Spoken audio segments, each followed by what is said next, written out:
तो स्टार्ट करने जा रहे हैं हम लोग 28 जनवरी को जो मॉर्निंग शिफ्ट में जेईई मेंस का पेपर हुआ था उसके फिजिक्स सब्जेक्ट का सॉल्यूशन। कोशिश करेंगे कि सब कुछ बताते हुए जितना कम से कम समय लगे, जितना जल्दी से जल्दी हो सके सॉल्व करने का प्रयास करेंगे। वैसे तो लोग इसको टफ शिफ्ट कर रहे हैं, लेकिन 1-2 क्वेश्चन के अलावा बाकी सारे क्वेश्चन नॉर्मल से ही लग रहे हैं हमको तो। ठीक है, फिर भी शुरुआत करते हैं हम। क्वेश्चन नंबर 1 से स्टार्ट करते हैं। पढ़ लेते हैं पहला क्वेश्चन। लिखा हुआ two capacitor C1 and C2 are connected in parallel to a battery. Charge time graph is as shown in the figure as shown below for the two capacitor the energy stored with them are U1 and U2 respectively which of the statement true। हम लोगों को basically capacitor और energies में compare करना है। चालू कर रहे हैं भाई। अगर दो कैपेसिटर्स एक दूसरे से पैरेलल जुड़े हों, भाई पैरेलल में अगर कोई चीज कैपेसिटर रेजिस्टर कोई भी चीज इंडक्टर वगैरह जुड़ा होगा तो हम लोग कंफर्म कंक्लूड कर सकते हैं कि ये दोनों आपस में क्या होंगे, पैरेलल होते हैं। जब पैरेलल होंगे तो पक्के से क्या होगा कि जो पोटेंशियल होगा सब पे सेम होगा, चाहे वो रेजिस्टर हो, कैपेसिटर हो या फिर इंडक्टर हो। मान लेते हैं कि भाई पैरेलल में कनेक्टेड है, एक को हम लोग C1 कंसीडर कर ले रहे हैं और एक को C2 मान ले रहे हैं। जैसे ही हम लोग की को क्लोज करेंगे चार्जिंग शुरू हो जाएगी भाई। चार्जिंग शुरू हो जाएगी और उस चार्जिंग का जो इक्वेशन है उसका फॉर्मूला जो है वो हम लोग लिख सकते हैं क्या कि Q is equals to Q naught 1 minus e to the power minus में T अपॉन में RC। अगर हम लोग यहाँ पर जीरो रख दे T की वैल्यू, e की पावर जीरो जो होगा वो 1 आता है, 1 माइनस 1 जीरो आ जाएगा, तो शुरुआत में चार्ज जीरो। और जैसे हम लोग t को इन्फिनिटी रखेंगे e की पावर माइनस इन्फिनिटी जीरो हो जाएगा, तो q की वैल्यू q नॉट हो जाएगी। मतलब शुरू में बिल्कुल चार्जिंग नहीं होगी और फाइनली पूरा फुली चार्ज हो जाएगा। यहाँ पे q नॉट जो है वो कैपेसिटेंस इनटू ओवरऑल जो पोटेंशियल आने वाला है वो होता है। ठीक है, उसी तरह का ग्राफ यहाँ पे एक्सपोनेंशियल ग्राफ बना हुआ है। शुरुआत में चार्ज जीरो और फिर धीरे धीरे चार्ज बढ़ता गया और एक टाइम पे जाके क्या हो गया, कांस्टेंट हो गया है। साफ साफ दिख रहा है कि C2 वाले का जो चार्ज है वो ऊपर है, C1 वाले का चार्ज नीचे है उसका लाइनिंग। इसका मतलब कंफर्म है कि जो C2 पर है, C2 पर जो ओवरऑल चार्ज की वैल्यू है Q वो ज्यादा होगा, जबकि C1 पर जो चार्ज की वैल्यू हो जाएगी वो क्या हो जाएगी, कम हो जाएगी। क्योंकि दोनों पर पोटेंशियल सेम है, पोटेंशियल हम लोग V मान लेंगे तो फाइनल सिचुएशन क्या लिख सकते हैं, C2 इंटू V, और इस पर क्या लिख सकते हैं C1 इंटू V। V हट जाएगा जहाँ पे V पोटेंशियल है, तो क्लियरली हम लोग को पता चल जा रहा है कि C2 जो है वो ज्यादा होगा किससे, C1 से। अगर हम लोग फाइनल सिचुएशन में एनर्जी की बात करें तो एनर्जी का फॉर्मूला क्या लिखना ठीक है, एनर्जी का फॉर्मूला फिलहाल लिखना ठीक है हाफ CV स्क्वायर। जैसे ऐसा क्यों लिख रहे हैं, क्यू स्क्वायर बाय 2C भी एक फॉर्मूला होता है एनर्जी का, वो क्यों नहीं लगा रहे हैं। क्यू स्क्वायर बाय 2C अगर लगाते तो फिर हम लोग को चार्ज वाला टर्म भी रखनी पड़ती। हाफ CV स्क्वायर में फायदा क्या है, चूंकि कैपेसिटर जो है वो पैरेलल में है, पैरेलल में होगा तो पोटेंशियल सेम होगा, और अगर पोटेंशियल सेम है तो हम क्लियरली बोल सकते हैं कि जो एनर्जी है वो प्रोपोर्शनल रहेगा किसके, C के। हाँ, अगर इसी क्वेश्चन में कैपेसिटर्स सीरीज में होते तो हम लोग फॉर्मूला प्रीफर कर लेते क्या, U is equals to Q square by 2C, क्योंकि सीरीज में चार्ज सेम होता है। तो चाहे भले फॉर्मूले दिख रहे होंगे कि हाँ सर ये भी याद है ये भी याद है, लेकिन ये भी बहुत पैरेलली इंपॉर्टेंट होता है पेपर में कि कब कौन सा सोचना शुरू करेंगे। ठीक है, तो सीरीज में होता तो इससे सोचना शुरू कर देते हैं, तब कैपेसिटेंस के इनवर्सली प्रोपोर्शनल बोले होते हैं। लेकिन चूंकि यहाँ पैरेलल है तो ये फॉर्मूला सोचेंगे क्योंकि पोटेंशियल सेम है, U प्रोपोर्शनल टू C होगा, तो चूंकि C2 ज्यादा है इसीलिए U2 ज्यादा होगा और U1 जो हो जाएगा वो कम हो जाएगा। तो इस तरीके से इसका ऑप्शन नंबर 4 ठीक हो जाएगा। क्लियर है ना, आगे बढ़ रहे हैं। एक बार क्वेश्चन को पढ़ लेते हैं। लिखा हुआ in the experiment for measurement of viscosity eta of a given liquid with a ball having radius r below consider following statement. ध्यान देते हैं भाई, सबसे पहली बात कि अगर हम लोग टर्मिनल वेलोसिटी के हिसाब से चलना शुरू करें, अगर मान लेते हैं कि कहीं एक लिक्विड है और उस लिक्विड में किसी मेटल की बॉल को जस्ट रिलीज किया गया है। हम लोग इस केस में मेटल के बॉल का साइज थोड़ा छोटा लेकर के चलेंगे। हम लोग ये मान रहे हैं कि जैसे ही बॉल को हम लोग रिलीज किए हैं, रिलीज्ड, तो शुरुआत में तो इसका इनिशियल वेलोसिटी जो होगा वो तो जीरो होगा। जैसे ही बॉल अंदर डिप कर जाएगा तो इस पर नीचे की ओर तो mg लगी रहा है, ऊपर की ओर बुयांसी फोर्स भी लगेगा। भाई हम लोग ऐसे केस में मान के चलते हैं कि मेटल की बॉल है, भारी बॉल है, तो mg ज्यादा होगा, mg ज्यादा होगा बुयांसी कम होगा, तो नेट एक्सेलरेशन नीचे की ओर होगा। नेट एक्सेलरेशन जैसे ही नीचे की ओर होगा, ए नेट कुछ ना कुछ है अगर, तो थोड़ी ही देर बाद ये कुछ ना कुछ वेलोसिटी एक्वायर कर लेगा। नेट एक्सेलरेशन नीचे है तो जो वेलोसिटी होगा वो भी नीचे की ओर आ जाएगा। कुछ देर बाद की बात कर रहे हैं ना, रिलीज किए थे, यू का वैल्यू जीरो था। अच्छा, जैसे ही कुछ ना कुछ वेलोसिटी आ चुका है तो इसके ऊपर बुयांसी के साथ साथ एक और फोर्स, विस्कस फोर्स भी लगने लगेगा। अगर हम लोग स्टोक्स लॉ याद करें, स्टोक्स लॉ के हिसाब से एक स्फेरिकल बॉडी पर लगने वाले विस्कस फोर्स का फॉर्मूला होता है 6 पाई ईटा आरवी, जहां पे ईटा है कोफिशिएंट ऑफ विस्कोसिटी, आर है रेडियस ऑफ स्फीयर, और वी जो होगा वो उस टाइम का उस पार्टिकल का स्पीड है। ठीक है, वेलोसिटी होगा डाउनवर्ड तो विस्कस फोर्स लगता है वेलोसिटी के अपोजिट डायरेक्शन। ठीक है, अच्छा शुरुआत में v बहुत कम है, एट t इक्वल तो v था ही नहीं, तो विस्कस फोर्स नहीं था, तब केवल mg और बुयांसी था। जैसे जैसे समय बीतता जाएगा वेलोसिटी नीचे की ओर बढ़ता जाएगा, वेलोसिटी बढ़ता जाएगा तो विस्कस फोर्स बढ़ता जाएगा। ठीक है, ध्यान देने लायक बात है। अगर विस्कस फोर्स बढ़ेगा तो ये दोनों भले कांस्टेंट है, लेकिन इसके बढ़ने की वजह से ये ओवरऑल ऊपर वाला फोर्स बढ़ने लगेगा, mg नीचे तो वही रहेगा। तो नीचे की ओर लगने वाला फोर्स वही है, ऊपर की ओर लगने वाला फोर्स बढ़ रहा होगा, तो जो नेट फोर्स वो धीरे धीरे कम होने लगेगा, रहेगा तो नीचे ही, लेकिन नेट फोर्स का वैल्यू घटेगा, ए नेट का वैल्यू भी धीरे धीरे घटेगा, और एक टाइम पे जरूर ऐसा होगा कि विस्कस और बुयांसी मिलकर के mg को बैलेंस आउट कर देंगे, और तब उस दौरान जो नेट एक्सेलरेशन है वो क्या हो जाएगा, जीरो, और उस टाइम पे पार्टिकल का जो वेलोसिटी हो जाएगा वो क्या हो जाएगा, कांस्टेंट, और उसी कांस्टेंट वेलोसिटी को हम लोग क्या बोल देते हैं, टर्मिनल वेलोसिटी बोल देते हैं, ठीक है। जैसे ये अचीव होगा, उस अचीव करने के सिचुएशन में हम लोग क्या लिख सकते हैं कि जो mg होगा वो बुयांसी प्लस विस्कस फोर्स के बराबर होगा। मान लेते हैं कि ऑब्जेक्ट का डेंसिटी सिग्मा, तो सिग्मा 4/3 पाई r क्यूब इंटू में g, sigma into volume, density into volume, और g इज इक्वल्स टू, अगर हम बुयांसी फोर्स की बात करें, बुयांसी फोर्स का फॉर्मूला क्या होता है, v immersed rho of liquid into में g, v इमर्ज्ड मतलब कि डूबा हुआ वॉल्यूम ऑफ द ऑब्जेक्ट या फिर जितना पानी वो हटाया उसका वॉल्यूम, डेंसिटी ऑफ लिक्विड और इंटू में क्या कर लेंगे g। अब चूंकि बॉल अंदर ही है तो अपने वॉल्यूम के बराबर हटाया होगा, रेडियस स्मॉल r है तो 4/3 पाई r cube, density of liquid हम लोग रो मान लेते हैं, इंटू में क्या हो जाएगा g, और प्लस विस्कस फोर्स का फॉर्मूला 6 पाई ईटा r v t लिख दे रहे हैं, टर्मिनल वेलोसिटी, ठीक है ना। पाई पाई हर जगह से कट जाएगा, एक आर भी कट जाएगा, ये वाला टर्म उधर ले जाते हैं, 4/3 पाई तो कट ही चुका है, आर क्यूब में सब में से एक आर कट चुका है तो आर क्यूब नहीं आर स्क्वायर बचा, 4/3 आर स्क्वायर जी कॉमन, क्या बचेगा यहाँ पे, यहाँ बचेगा सिग्मा माइनस में rho is equals to 6 pi cut चुका है, आर भी कट चुका है, केवल क्या बचेगा वी टी, 2 से कट कर लेंगे, यहाँ पे 2 यहाँ 3 चला गया नीचे, तो वैल्यू क्या बन जाएगा 2 आर स्क्वायर जी बाई में, यहाँ 3 था, 3 पहले से नीचे है तो 3 3 9 eta, 2 r square g by 9 eta into में क्या हो जाएगा सिग्मा माइनस रो, और ये किसके इक्वल आ रहा है, ये आ रहा है टर्मिनल वेलोसिटी के इक्वल, जहाँ पे सिग्मा जो है वो ऑब्जेक्ट का डेंसिटी है और जो रो है वो है लिक्विड का डेंसिटी। बड़ी बात क्या है भाई, पहली बात ये बताया जाता है क्लास में, और क्लास में टीचर्स बोल देते हैं कि इस फॉर्मूले को याद रखना बहुत आवश्यक है। जैसे मेंस के पेपर में इसको ड्राइव थोड़ी कर पाते हैं, और मतलब अगर कर भी लेते तो फालतू समय जा रहा है ना इसमें। तो अगर एकदम अच्छी बुद्धि है, कोई ऐसा बच्चा देख रहा है जिसको आगे जाके जेईई का पेपर देना है या अप्रैल अटेम्प्ट देना है या जो भी जनवरी अटेम्प्ट ही देना है, अगर तो उसको ध्यान रखना, अगर कोई फर्दर फ्यूचर में देख रहा है वीडियो, तो हम तो कह रहे हैं उससे अभी भी ये बात कि भाई टर्मिनल वेलोसिटी के रिजल्ट को याद रख लो, ड्राइव करना इतना आसान नहीं है। और दूसरा ये बात है कि पेपर के प्रेशर में कितना अच्छा दिमाग चलता है ये भी बड़ा इंपॉर्टेंट रहेगा, ठीक है। तो अगर ये फॉर्मूला याद रख ले तो अच्छा है, ऑल्दो यहाँ एग्जैक्ट फॉर्मूले की आवश्यकता नहीं है, लेकिन फिर भी भाई अगर जानकारी रहे, आगे कभी हो सकता है कुछ और भी पूछ ले तो फॉर्मूला याद रख लें अगर, तो कुछ बुरा नहीं है। पढ़ना शुरू करते हैं। लिखा है graph between terminal velocity and r will be a parabola, यहाँ पे आर जो है वो रेडियस कैपिटल आर ले लिया है ये, तो बिल्कुल ठीक दिख रहा है भाई, वेलोसिटी और आर स्क्वायर है, जैसे y square is equals to 4ax, जैसे x square is equals to 4ay। अगर एक वेरिएबल की पावर 2 हो, एक वेरिएबल की पावर 1 हो, तो कंफर्म है कि जो ग्राफ होता है वो पैराबोला होता है, तो इसका स्टेटमेंट ए तो बिल्कुल ठीक है। फिर लिखा है the terminal velocity of different diameter balls are constant for a given liquid, बिल्कुल गलत लिखा है भाई। अरे अगर डायमीटर बदलेंगे तो रेडियस बदलेगा, और अगर रेडियस बदल गया तो टर्मिनल वेलोसिटी तो बदल ही जाना चाहिए था ना, तो गलत है। फिर लिखा है measurement of terminal velocity is dependent on the temperature, बिल्कुल ठीक लिखा हुआ है। अगर हम लोग बात कर रहे हो लिक्विड को लेकर के, एकदम ध्यान सुनो, पहले लिक्विड को लेकर के चल रहे हो तो टेम्परेचर बढ़ेगा तो कोफिशिएंट ऑफ विस्कोसिटी घटता है, जबकि गैसेस के केस में टेम्परेचर अगर बढ़ेगा तो कोफिशिएंट ऑफ विस्कोसिटी बढ़ता है, ठीक है। यहाँ तो खैर लिक्विड से काम चल जाएगा हम लोगों का, लेकिन ध्यान अगर रह जाए तो गैस वाली बात भी ख्याल रखेंगे। लिक्विड के केस में क्या होता है, टेम्परेचर और coefficient of viscosity inversely proportional होते हैं, एक बढ़ेगा तो एक घटता है, ठीक है। गैस के केस में टेम्परेचर और coefficient of viscosity directly proportional होता है, एक बढ़ेगा दूसरा बढ़ेगा, एक घटेगा तो दूसरा भी घट जाएगा, ठीक है। तो अगर हम लोग टेम्परेचर बदलेंगे, ईटा बदलेगा तो टर्मिनल वेलोसिटी बदल जाएगा, बिल्कुल ठीक लिखा हुआ है। लिखा हुआ है this experiment can be utilized to assess the density of liquid, बिल्कुल सही है ये भी भाई। अगर हमको टर्मिनल वेलोसिटी पता चला एक्सपेरिमेंटली, सिग्मा पता हो, आर पता हो, ईटा पता हो, जी पता हो, तो रो तो पता लगा ही सकते हैं ना, तो पता लगा सकते हैं, तो डी भी इसका ठीक लिखा हुआ है। ई में लिखा हुआ if balls are dropped with some initial speed the value of eta will change, नहीं बिल्कुल नहीं भाई, ईटा तो सब्सटेंस की प्रॉपर्टी है, टेम्परेचर पे डिपेंड करेगा, लेकिन टर्मिनल वेलोसिटी के करेस्पॉन्डिंग या इनिशियल स्पीड पे डिपेंड नहीं करता है, ये मैटेरियलिस्टिक प्रॉपर्टी है, टेम्परेचर, दो चीजों पे डिपेंड करता है, मटेरियल पे और टेम्परेचर पे। हाँ, अगर यहाँ लिखा होता है कि if balls are dropped with some initial speed the value of terminal velocity will change, तो भी गलत होता है वैसे। क्या कि भाई अगर हम किसी स्पीड से फेंक दें तो टर्मिनल वेलोसिटी जल्दी अचीव हो जाएगा, क्योंकि तब शुरुआत में विस्कस फोर्स भी पहले से ही रहेगा प्रेजेंट। लेकिन ये बात बिल्कुल गलत है कि सम इनिशियल स्पीड फिर से तो टर्मिनल वेलोसिटी बदल जाता, तो वो भी गलत होता।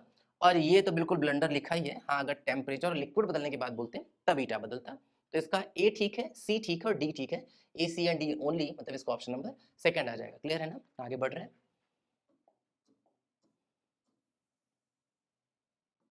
एक बार क्वेश्चन को पढ़ ले रहे हैं। लिखा हुआ consider following statement, surface tension arises due to extra energy of the molecule at the interior as compare to the molecules at the surface. देखते हैं एक बार। सबसे पहले यहाँ सारी बात कर लेते हैं भाई झटपट। यहाँ पे अगर हम लोग कंटेनर मान लेते हैं, किसी कंटेनर के अंदर, और दो पॉइंट मान लेते हैं, लेट्स से एक पॉइंट है ए, एक पॉइंट है बी। तो पहली बात की एनर्जी एट पॉइंट ए ज्यादा होगा, एनर्जी एट पॉइंट बी कम होगा। सरफेस एनर्जी की बात कर रहे हैं हम। मतलब वो मॉलिक्यूल जो टॉप सरफेस पर पाए जाते हैं, फ्री सरफेस पर पाए जाते हैं, उनकी एनर्जी ज्यादा होती है उसके कंपैरिजन में जो मॉलिक्यूल अंदर पाया गया है। इसीलिए हर मॉलिक्यूल की टेंडेंसी है कि वो सरफेस पर पाना नहीं चाहता, वो चाहता है कि वो अंदर अंदर रहे, क्योंकि हर मॉलिक्यूल, हर सब्सटेंस, हर चीज की यही प्रॉपर्टी कि वो चाहता है कि मैक्सिमम एनर्जी रीच कर दे, खुद की एनर्जी कम से कम रहे, और जितना एनर्जी खुद के पास कम होगा तो जो पार्टिकल होगा, जो मॉलिक्यूल होगा, वो चाहता है स्टेबल होगा।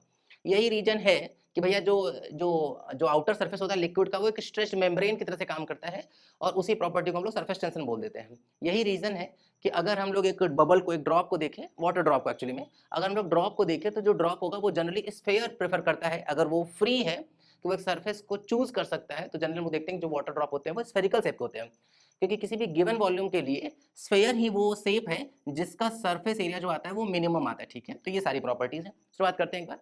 लिखा हुआ surface tension arises due to extra energy, ठीक है, of the molecule at the interior as compare to the molecule at surface. गलत लिखा हुआ है भाई। एक्स्ट्रा एनर्जी तो किसका होता है?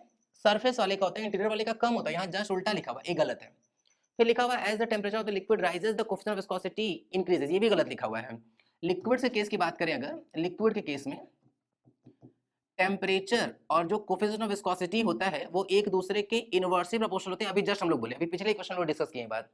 जबकि अगर हम लोग गैसेस की बात करें तो गैसेस के केस में जो टेम्परेचर होता है वो कोएफिशिएंट ऑफ विस्कोसिटी के डायरेक्टली प्रोपोर्शनल होता है। ठीक है, एक बढ़ेगा दूसरा बढ़ेगा। लेकिन लिक्विड के केस में उल्टा पुल्टा चलेगा, टेम्परेचर बढ़ेगा ईटा घटेगा, ईटा बढ़ेगा टेम्परेचर घट जाएगा। ठीक है ना? तो as the temperature of the gas increases coefficient of viscosity increases, ये बिल्कुल ठीक लिखा हुआ है गैस के लिए। लेकिन लिक्विड के लिए राइज करेगा तो राइज करेगा, ये गलत लिखा हुआ है। उल्टा पुल्टा होना चाहिए था, लिक्विड में उल्टा पुल्टा, गैस में ठीक ठीक है। ठीक है, तो बी गलत हो गया, सी ठीक हो गया। फिर लिखा हुआ है the onset of turbulence is determined by the Reynolds number. ये भी सही तो है स्टेटमेंट, लेकिन फिर से सिलेबस में था नहीं। बहुत अजीब कर रहे हैं एनटीए वाले भाई। अगर रेनॉल्ड्स नंबर 2000 से कम है तब जो फ्लो होता है वो स्ट्रीमलाइन फ्लो होता है। ठीक है, स्ट्रीमलाइन फ्लो की प्रॉपर्टी क्या होती है कि पूरे फ्लो में किसी एक सर्टेन पॉइंट पर फ्लूइड का स्पीड कभी नहीं बदलना चाहिए। मतलब कि मान लेते हैं कि अगर फ्लूइड का स्पीड ऐसे, फ्लूइड ऐसे फ्लो कर रहा है इस तरीके से, तो अगर हम लोग को यहाँ पे स्पीड मिल गया कि भैया इसका स्पीड है 5 मीटर पर सेकेंड, और यहाँ पे स्पीड जो है वो हो गया 2 मीटर पर सेकेंड, तो एकदम क्रिस्टल क्लियर है कि जब भी फ्लूइड यहाँ से गुजरेगा तो उसका स्पीड भी यही होगा, डायरेक्शन भी यही होगा, बदलना नहीं चाहिए। ठीक है, तो ये है स्ट्रीमलाइन फ्लो। आगे देखते हैं। अगर रेनॉल्ड्स नंबर 2000 से ज्यादा और 3000 से कम है तब जो फ्लो है वो स्ट्रीमलाइन भी हो सकता है एंड टर्बुलेंट भी हो सकता है। ठीक है, दोनों पॉसिबल है, टर्बुलेंट भी। लेकिन अगर रेनॉल्ड्स नंबर 3000 से ज्यादा हो गया तब तो जो फ्लो है वो पक्के से टर्बुलेंट ही होगा ना, ये बात ध्यान रखनी है।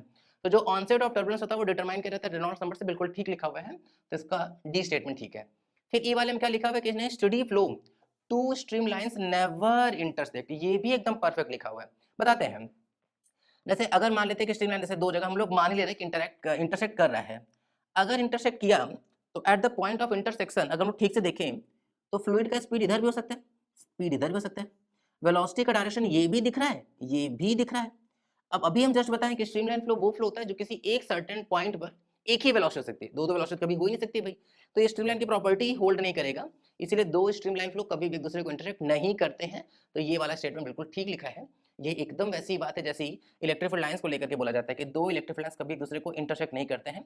अगर ये वीडियो कोई 11th का बच्चा देख रहा है तो शायद उसको ना पता चले, लेकिन अगर कोई टारगेट या इस तरह का बच्चा देख रहा है जो तैयारी कर चुका है, उसको आइडिया लग रहा होगा कि हम क्या कहना चाह रहे हैं भाई, कि इलेक्ट्रिक फील्ड लाइंस एक दूसरे को इंटरसेक्ट कभी भी नहीं करती हैं। एकदम वैसे वाली बात हम लोग यहाँ भी ख्याल रखेंगे कि दो स्ट्रीम लाइंस एक दूसरे को कभी भी इंटरसेक्ट नहीं करेंगे। तो इसका कौन कौन सा ठीक हो गया? सी, डी एंड ई स्टेटमेंट ठीक है, मतलब इसका ऑप्शन नंबर सेकंड आ जाएगा। करेक्ट चेक करना था ना, तो सेकंड आता हुआ दिखाई देगा। क्लियर है? आगे बढ़ रहे हैं।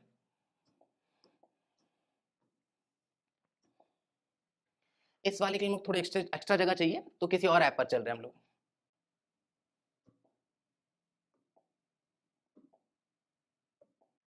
एक बार इस क्वेश्चन को पढ़ ले रहे हैं। लिखा हुआ है 3 infinitely long wire with linear charge density lambda are placed along the x-axis, y-axis and z-axis respectively. Which of the following denote the equipotential surface? अच्छा क्वेश्चन है, काफी अच्छा क्वेश्चन है एक्चुअली में। ठीक है, शुरुआत करते हैं। इन्फिनिटली लॉन्ग वायर है जो कि जिसका लैम्डा दे दिया चार्ज डेंसिटी और x पे, y पे और z पे लाई कर रहा है। तो हम लोग एक ऐसा क्यूब बना दिए हैं। ये वाला एक्सिस x एक्सिस मान लेते हैं, इसको हम लोग y एक्सिस मान लेते हैं और इस वाले को हम लोग z एक्सिस मान ले रखते हैं ना।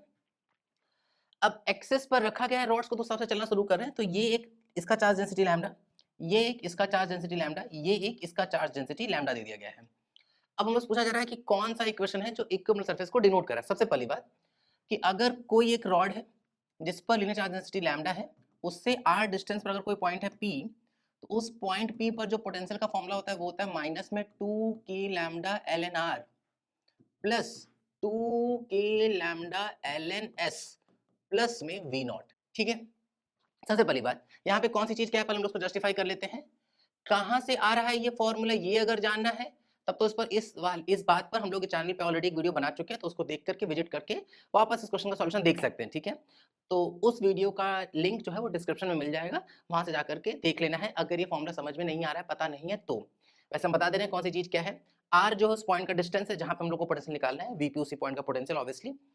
एस जो है वो कोई एक रेफरेंस पॉइंट का डिस्टेंस है और वी नॉट जो है वो उस रेफरेंस पॉइंट पर पोटेंशियल का वैल्यू है। तो ये फॉर्मूला जो हम लोगों को पता होना चाहिए। ठीक है, अब हम लोग शुरुआत कर रहे हैं कि जैसे एक अपने मन से एक पॉइंट मान रहे हैं, पॉइंट P। ठीक, इसका कोऑर्डिनेट हम लोग लेट से x, y, z ले लेते हैं एंड अब उस हिसाब से चलना शुरू करते हैं। ठीक है ना, अब हम लोग अपने मन से क्यूबॉइड मान रहे हैं, जहां पे भी हो उस जगह पे अगर हम लोग रूम के हिसाब से चलना शुरू करें तो हम लोग रूम हिसाब से चल सकते हैं कि भाई कहीं भी एक जगह पे हम लोग ओरिजिन ले लेते हैं किसी कॉर्नर पे एंड उसके अकॉर्डिंग चल रहे हैं कि ये वाला x एक्सिस, ये है y एक्सिस और ये जो होगा वो z एक्सिस होगा।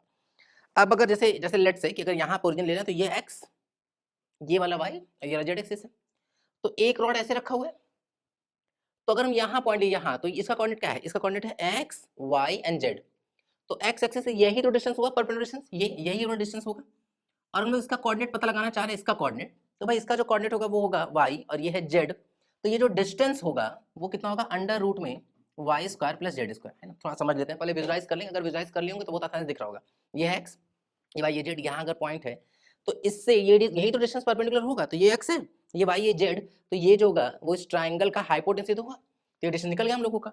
अब अगर हम लोग इस पर्टिकुलर पॉइंट पर पोटेंशियल लिख रहे हैं ड्यू टू x एक्सिस वाले रॉड की वजह से, तो कितना आएगा, minus 2k lambda ln r की जगह पे यही रखेंगे, अंडर रूट में कितना y स्क्वायर प्लस में z स्क्वायर। बाकी इस पूरे टर्म को हम लोग कुछ कांस्टेंट मान लेते हैं नया सा, लेट से कुछ ही मान लेते, लेट से हम लोग एक मान ले रहे हैं, कितना क्या मान ले, c मान लेते हैं ना, c मान ले रहे। ठीक है, अगर हम उसी पॉइंट पर पोटेंशियल लिखना चाह रहे हैं लेट से y वाले जो रॉड है उसकी वजह से, y वाले के डिस्टेंस देखेंगे अगर परपेंडिकुलर डिस्टेंस, तो ये किसका काम करेगा, x का, ये काम कर रहा है z का, तो परपेंडिकुलर डिस्टेंस तो यही होगा परपेंडिकुलर डिस्टेंस। और वो कितना हो जाएगा, वो हो जाएगा अंडर रूट में x square plus z square. तो हम लोग वहां से क्या लिख लेंगे, माइनस में 2k लैम्डा ln रूट में x square plus z square, और उसके लिए भी रेफरेंस वही है, सब कुछ सेम रहेगा, बाकी सारा टर्म तो वह तो c लिख ले रहे हैं। ऐसे ही पॉइंट P पर हम पोटेंशियल लिखे z की वजह से, तो अब एक लॉजिकल दिमाग चल रहा होगा तो उसमें पता चल रहा होगा कि जिस भी एक्सिस पर रखा है डिस्टेंस में वही नहीं दिख रहा है, x की वजह से y और z है, y की वजह से x और z है, z की वजह से निकालेंगे तो आएगा कितना, minus 2k lambda ln under root में y स्क्वायर प्लस में x स्क्वायर, या x square plus y square, जो भी ठीक लग रहा है ना। z एक्सिस हिसाब से चले अगर हम लोग, तो ये डिस्टेंस दिखेगा कितना, ये है हम लोग का x, ये वाला है y, तो डिस्टेंस जो होगा वो यही तो बचेगा, under root x square plus y square, यहाँ लिख लें y square plus x square, और कांस्टेंट वाला टर्म तो वही चलेगा। अब चूंकि पोटेंशियल एक स्केलर क्वांटिटी है, तो अगर हम लोग को नेट पोटेंशियल चाहिए तब तो हम लोग सीधा सीधा जोड़ सकते हैं, तो अगर हम लोग वी नेट देखें सीधा जोड़ देते हैं। भाई लॉ की प्रॉपर्टी क्या कहती है, लॉ की प्रॉपर्टी कहती है कि जो भी पावर होगा उसको कोफिशिएंट बना लेंगे। तो रूट का मतलब पावर 1/2, तो 1/2 आगे तो 2 कट गया, 1/2 आगे तो 2 कट गया, 1/2 और 1/2 आगे तो 2 कट गया, सीधा लिख रहे हैं, 2 हटा के लिख रहे हैं ना, तो क्या लिखेंगे, माइनस टी लैम्डा कॉमन क्या मिलेगा, ln y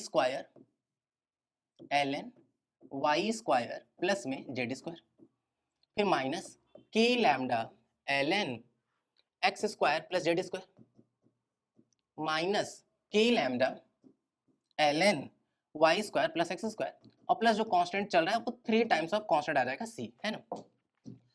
अगर हम लोग लॉ की प्रॉपर्टी का यूज करें तो लॉ की प्रॉपर्टी ये कहती है कि भाई अगर कभी भी कोई चीज मल्टीप्लाई में है, सॉरी एडिशन में है, तो मल्टीप्लाई में बन सकता है। तो अगर हम सब जगह से माइनस k लैम्डा कॉमन ले लें तो यहाँ पे क्या मिलेगा हम लोगों को, ln y square plus z square, plus ln x square plus Z square plus ln x square plus Y square, जो भी लिखना चाहे हम, ठीक है।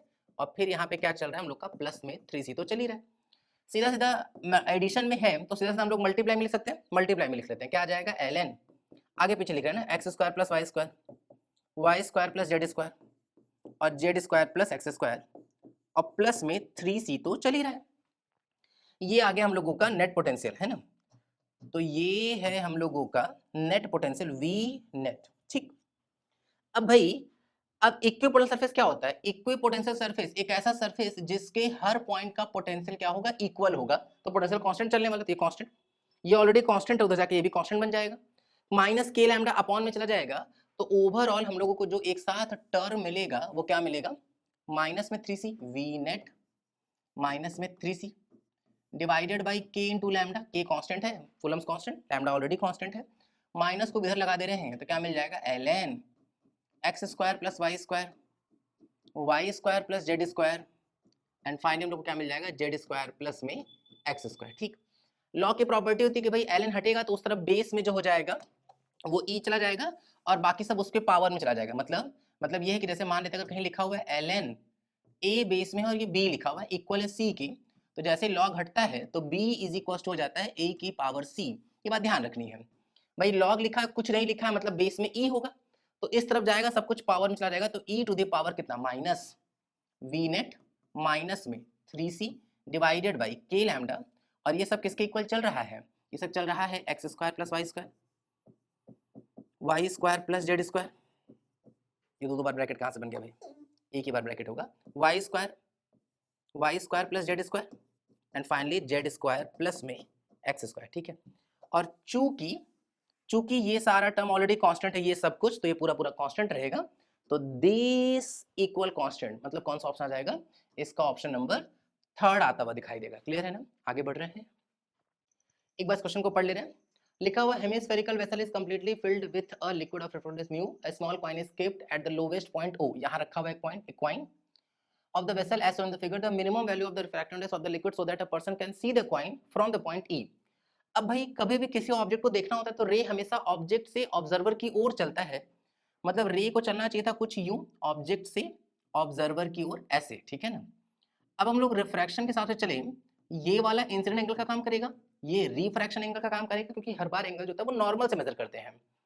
एक बात ये भी तय है कि अगर ये आई है तो ये भी आई होगा, opposite angles are equal to each other. ठीक से चले, अगर हम लोग, तो यहाँ लिखा हुआ है कि हेमिस्फेरिकल बाउल है, हेमिस्फेरिकल बाउल है तो इसका रेडियस जो है, ये इसका सेंटर है ना, तो ये रेडियस अगर हम लोग r माने तो ये डिस्टेंस भी r के ही बराबर होगा। तो अगर हम लोग tan i कैलकुलेट करें तो क्लियरली हम लिख सकते हैं r बाई आर, मतलब साफ साफ दिख रहा है हम लोग को, कट पिट के 1 आएगा, क्लियरली ये 45 डिग्री आ जाएगा, तो tan i is equal to tan 45 हो जाएगा, क्योंकि tan 45 की वैल्यू 1 होगी, tan एलिमिनेट कर देंगे, क्लियरली जो i का वैल्यू आ जाएगा वो कितना आ जाएगा, 45 डिग्री।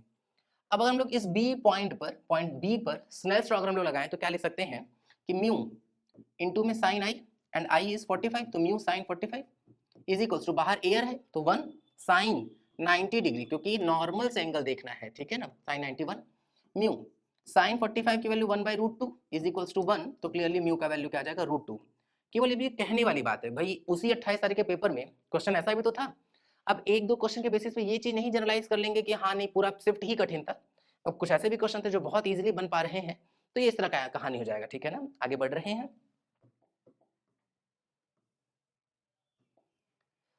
इस वाले क्वेश्चन की थोड़ी जगह ज्यादा चाहिए तो हम लोग किसी और ऐप में चलते हैं इस क्वेश्चन को लेकर के।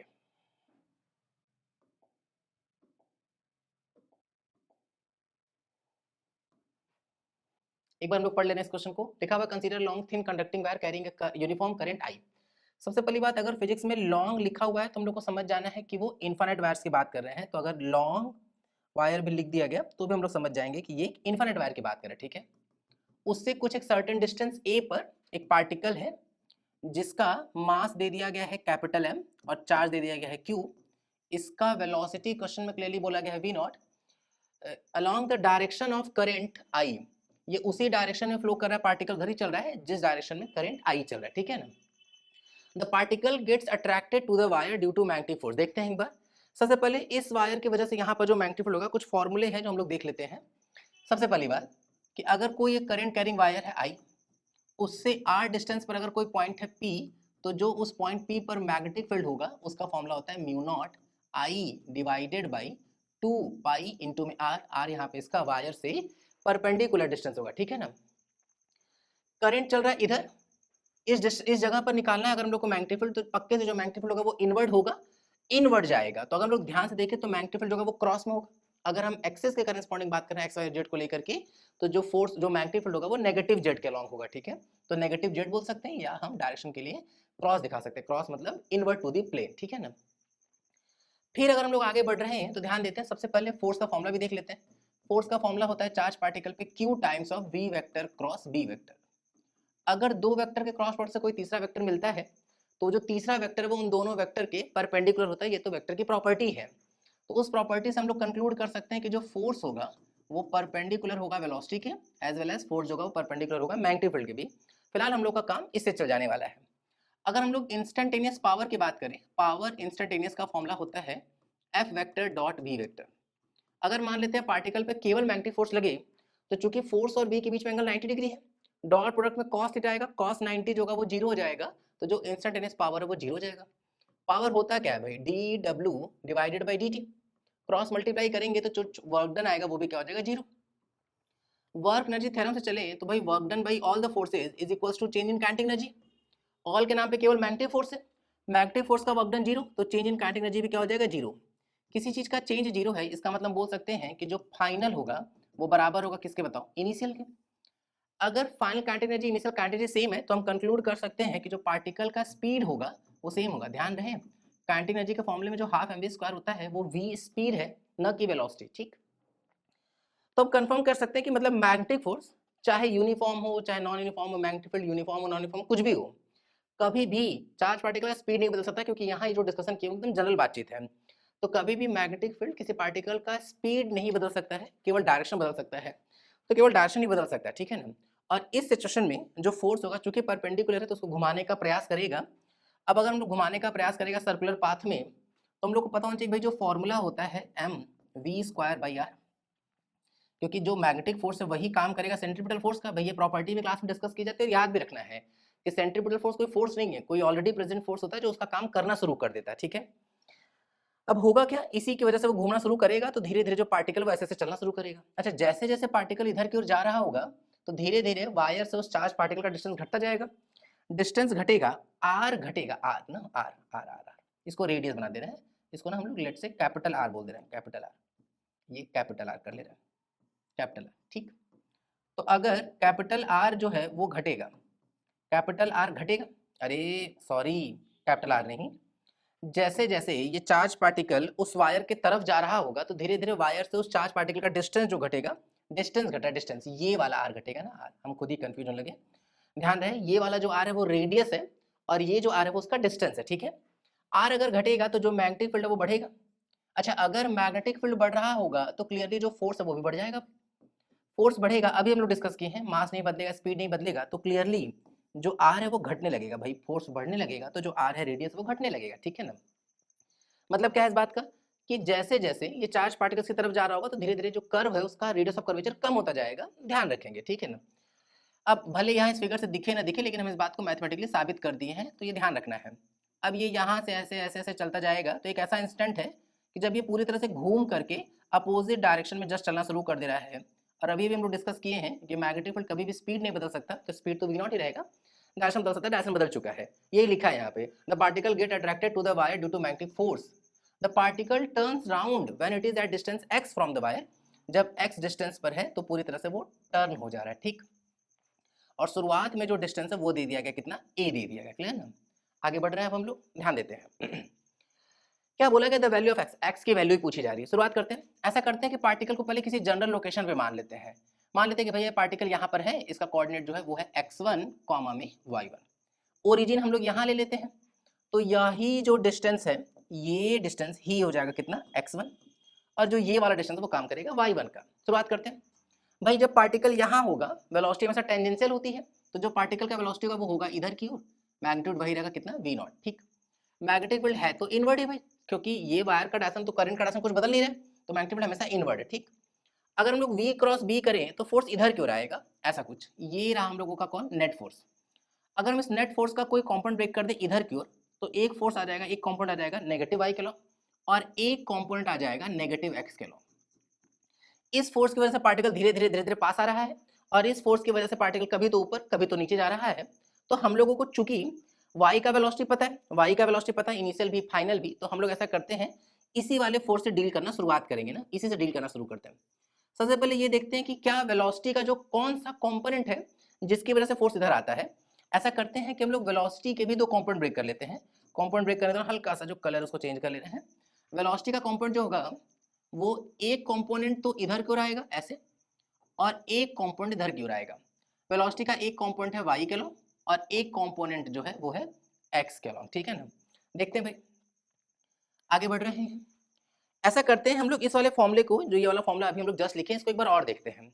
भाई ना, जब भी कोई फॉर्मूला इस तरीके से क्रॉस प्रोडक्ट में लिखा होता है तो सर लोग क्लास में इसका एक और तरीका लिख के देते हैं, हम भी उस वाले तरीके पर जा रहे हैं। भाई फोर्स का फॉर्मूला अभी हम लोग क्या लिखे थे, Q V vector cross B vector. अगर हम लोग इसके मैग्नीट्यूड की बात करें तो हम लोग क्या लिख सकते हैं, Q V B sine theta लिख सकते हैं। एक तो ये एक तरीका क्या क्या लिखा जाता है क्लास में, एक वैसे लिखा जाता है कि भैया एफ निकालना होगा कभी भी मैग्नीट्यूड तो Q V B perpendicular, magnetic field का वो वाला कंपोनेंट जो वेलोसिटी के परपेंडिकुलर है, या F is equals to Q V perpendicular B, velocity का वो वाला कंपोनेंट जो मैग्नेटिक फील्ड के परपेंडिकुलर। क्लियर ना। अगर हम लोग ध्यान से देखें भाई इधर फोर्स किसकी वजह से आया होगा, अगर हम लोग देखें तो वी एक्स इधर है, मैग्नेटिक फील्ड अंदर है, तो वी एक्स क्रॉस बी करेंगे तो इधर क्यों आ रहा है फोर्स, इसका मतलब कि जो फोर्स वाई का लॉन्ग है वो उसका होने का रीजन कौन है, X component of the velocity.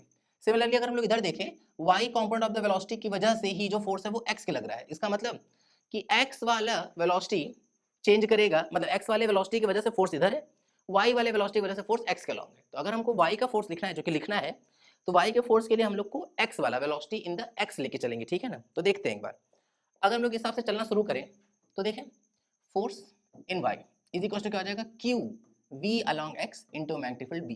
ध्यान देते हैं, अगर हम लोग फोर्स इन वाई को क्या लिख लेते हैं, mass into acceleration is equal to Q को क्यू ही चलने दे रहे हैं, एक्स की वेलोसिटी को हम लोग क्या लिख सकते हैं, D x by D T. X नहीं हम लोग x1 माने तो D x one by D T लिखेंगे। क्लियर ना, क्योंकि हम लोग किसी टाइम t पर पार्टिकल का जो x कोऑर्डिनेट है उसको तो हम लोग x1 लेकर के चल रहे हैं ना, तो x1 हो जाएगा, ठीक है। मैग्नेटिक फील्ड की बात करें तो क्या लिख लेंगे, mu not I divided by 2 pi into में x1 ही लिखेंगे क्योंकि उस इंस्टेंट पर जो पार्टिकल है वो वायर से x1 डिस्टेंस पर और हम लोग को परपेंडिकुलर डिस्टेंस से ही मतलब है, ठीक है ना। अब कुछ बचा ही नहीं है क्वेश्चन में, अगर इतनी कहानी आ चुकी है समझ में तो हम लोग मोर और लेस पूरे क्वेश्चन को लगभग सॉल्व कर चुके हैं, बहुत थोड़ा बहुत कैलकुलेशन बचा है। शुरुआत करते हैं, ए वाई को हम लोग क्या लिख सकते हैं, डी वी वाई अपॉन में D T is equals to Q mu not I divided by 2 pi, M भी नीचे आ जाएगा और अंदर क्या चल रहा होगा, अंदर चल रहा है D x one divided by D T, और x1 तो ऑलरेडी है, डी टी एलिमिनेट कर दे रहे हैं, इंटीग्रेट कर देते हैं इसको, तो क्या लिख लेंगे डी वी वाई। भाई ये सारा टर्म कॉन्स्टेंट्स को बाहर ही फेंक दे रहे हैं, क्यू बाहर, म्यू नॉट आई बाहर, 2 पाई भी बाहर और m भी बाहर, तो म्यू नॉट आई इंटू में Q divided by 2 pi into में m integral 1 by x1 D X. भाई हम लोगों को ना x1 और वेलोसिटी इन y की लिमिट्स पुट करनी है। x1 शुरू में कितना है a, तब वेलोसिटी है प्लस v नॉट के लो, मतलब ऊपर की ओर है प्लस में, x1 फाइनली है x और तब वेलोसिटी है माइनस में v नॉट। तो ध्यान से पुट करते हैं एक बार, x1 शुरुआत में कितना है a, तब वेलोसिटी कितना है प्लस में v नॉट, x1 फाइनली कितना है x, तब वेलोसिटी जो वो कितना है माइनस में v नॉट, ठीक है। शुरुआत करते हैं, डेटा पुट करना चालू करते हैं एक बार, ठीक है। यहाँ हटा दे रहे हैं सब कुछ, हाँ कुछ नहीं होगा तो जिसके रेस्पेक्ट में इंटीग्रेट करते वही आ जाता है, तो क्या आ जाएगा v बाई, अपर लिमिट है माइनस वी नॉट और जो लोअर लिमिट है वो है वी नॉट, ठीक। यहाँ देखेंगे अगर तो म्यू नॉट आई इंटू में Q divided by 2 pi into में m, 1 by x1, 1 by x का जो इंटीग्रेशन होता है वो ln x आ जाएगा, 1 बाई x1 का x1 के रेस्पेक्ट में इंटीग्रेट करेंगे तो ln x1, लिमिट कहाँ से कहाँ तक पुट कर लेंगे, a से x तक, अपर लिमिट पुट करेंगे तो माइनस में V not, minus lower limit कितना हो जाएगा, माइनस में V not, mu not I Q divided by कितना हो जाएगा 2 पाई इंटू में m, अपर लिमिट पुट करेंगे ln x minus lower limit put कर लेंगे ln a, ठीक। ये कितना आ जाएगा माइनस में 2 V not is equals to mu not I Q divided by 2 pi into में ln a minus ln b, log a minus b की property क्या हो जाएगी भाई, ln a बाई बी लिख सकते हैं, मतलब इसको लिख सकते हैं ln x बाई a, सब कुछ उधर भगा देते हैं, तो minus 4 pi m v not divided by mu not q into में i is equals to ln x by a। अब हम लोगों को log की एक और प्रॉपर्टी डिस्कस करनी पड़ेगी, तो एक बार हम लोग वो प्रॉपर्टी पे डिस्कस कर लेते हैं। तो प्रॉपर्टी क्या है, प्रॉपर्टी ये है कि भाई अगर log हटेगा तो किस तरफ क्या पावर्स आएगी उस हिसाब से चलते हैं ना। अगर मान लेते हैं कभी लिखा हुआ है ln x बेस में है y is equal to Z, तो अगर log हटेगा तो बेस इधर चला जाएगा और z जो है वो पावर में चला जाएगा, y is equal to x की पावर z हो जाएगा। अगर ln लिखा है कुछ नहीं लिखा है, मतलब इसका बेस में है e, तो अगर हम लोग उस हिसाब से चले तो क्या लिखेंगे, ln हटेगा तो e इधर आ जाएगा, तो क्या आ जाएगा e to the power minus 4 pi m v not by mu not q into में आई। और ये किसके इक्वल चल रहा है, ये इक्वल चल रहा है x बाई a के। अगर हम लोग a को उधर लेके चले जाएं तो यहाँ मल्टीप्लाई में आ जाएगा, तो x का वैल्यू क्या आ जाएगा, x का वैल्यू आ जाएगा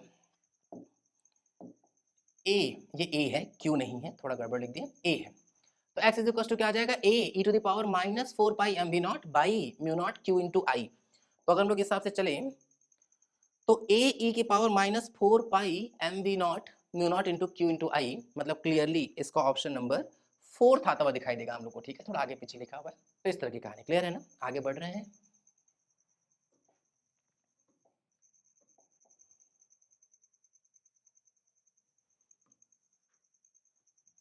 एक बार क्वेश्चन को पढ़ ले रहे हैं, लिखा हुआ Carnot engine is working between two temperature 473 के जी, अगेन भाई अगेन ये सब सिलेबस में था नहीं, लेकिन फिर से एनटीए वाले तुम गजब कर दिए हैं।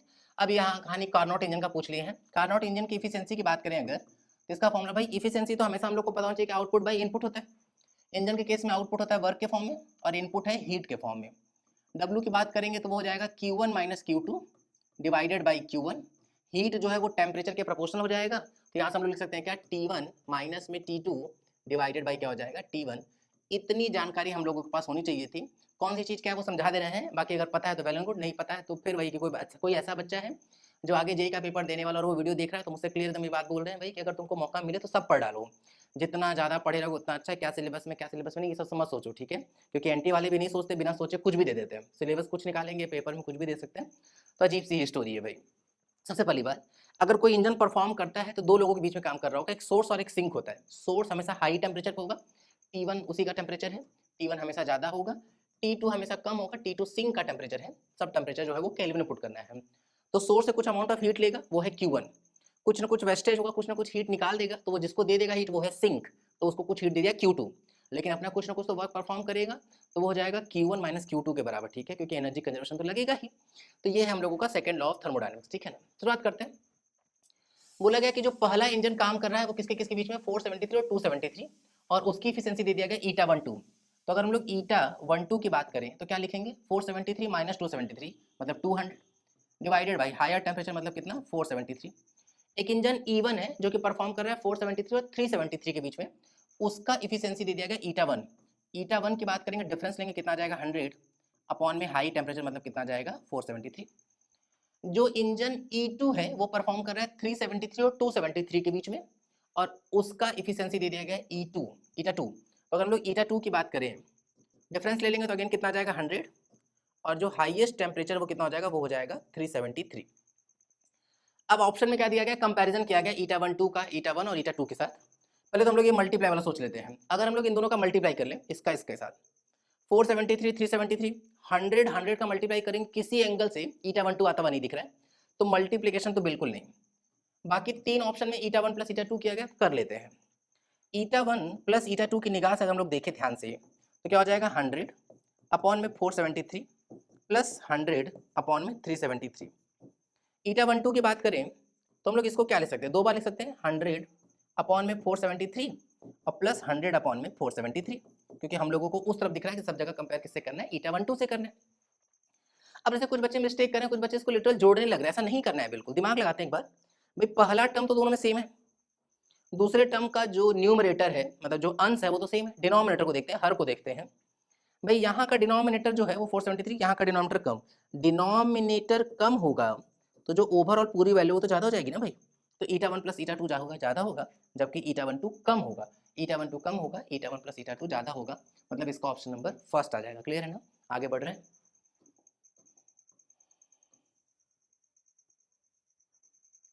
एक बार इस क्वेश्चन को पढ़ ले रहे हैं।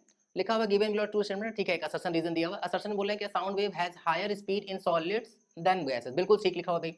अगर हम लोग स्पीड ऑफ साउंड पर जाएं तो उसका फॉर्मूला क्या होता है? अंडर रूट में बीटा बाई रो, जहाँ पे बीटा क्या है? बीटा जो है वो बल्क मॉडुलस है, जबकि रो जो है वो डेंसिटी ऑफ द लिक्विड है, ठीक है। फिर क्या लिखा हुआ है कि गैसेज है, मतलब सबसे बेसिक बात क्या है? बेसिक बात ये है कि भाई बीटा सॉलिड्स का जो होता है वो बहुत ज्यादा होता है, जबकि गैसेस का जो बीटा होता है वो कम होता है। क्लियर ना? तो साफ साफ देखना चाहिए कि जो वेलोसिटी ऑफ साउंड है वो सॉलिड में ज्यादा होगा, जबकि वेलोसिटी ऑफ साउंड गैस में जो होगा वो कम होगा।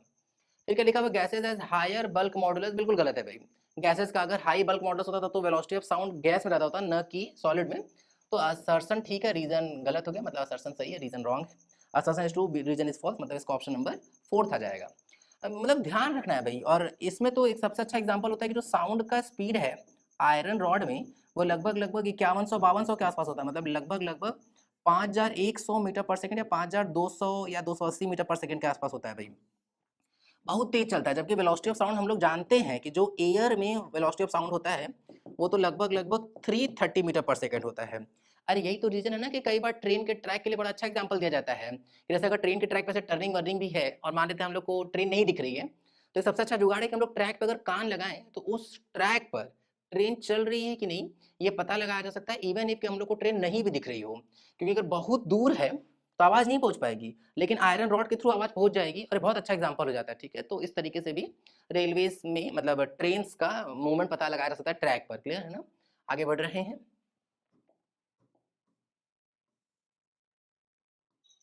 एक बार इस क्वेश्चन को पढ़ ले रहे हैं। लिखा हुआ for a particular ideal gas which of the following graph represent the variation of mean squared velocity. Mean squared velocity है ना, अगर हम ध्यान समझे तो रूट मीन स्क्वायर की बात करें, अगर रूट मीन स्क्वायर वेलोसिटी, तो इसका फॉर्मूला होता है हम लोग का क्या? Under root 3RT divided by क्या हो जाएगा? MW।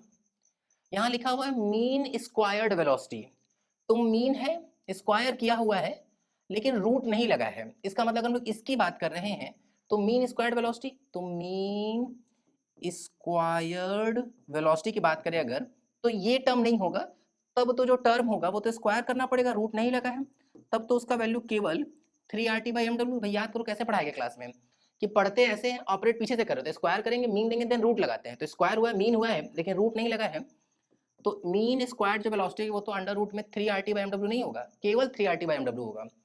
तो ये और टी के बीच में जो कर्व होगा वो तो डायरेक्टली प्रोपोर्शनल है, इसका मतलब जो ग्राफ होगा वो कौन सा आ जाएगा? स्ट्रेट लाइन आ जाएगा, मतलब इसका ऑप्शन नंबर फर्स्ट ही हो जाएगा। वैसे इनको बताना चाहिए था कि टेम्परेचर किस में है, डिग्री सेल्सियस में कि केल्विन में, लेकिन ठीक है, एकदम स्टैंडर्ड ग्राफ दिया हुआ है। अगर ये ग्राफ थोड़ा पीछे से शुरू हुआ होता तो भी एक कहानी है, मतलब ऐसे किए होते हैं अगर कुछ इस तरीके से, ऐसे ऐसे कर्व शुरू हुआ होता तो हम लोग समझ जाते हैं, तो भी वो सही हो जाता अगर केवल टेम्परेचर लिखा होता, क्योंकि अगर डिग्री सेल्सियस होगा तो ये ग्राफ सही है, केल्विन में होगा तो वो वाला ग्राफ सही है, ठीक है ना? आगे बढ़ रहे हैं।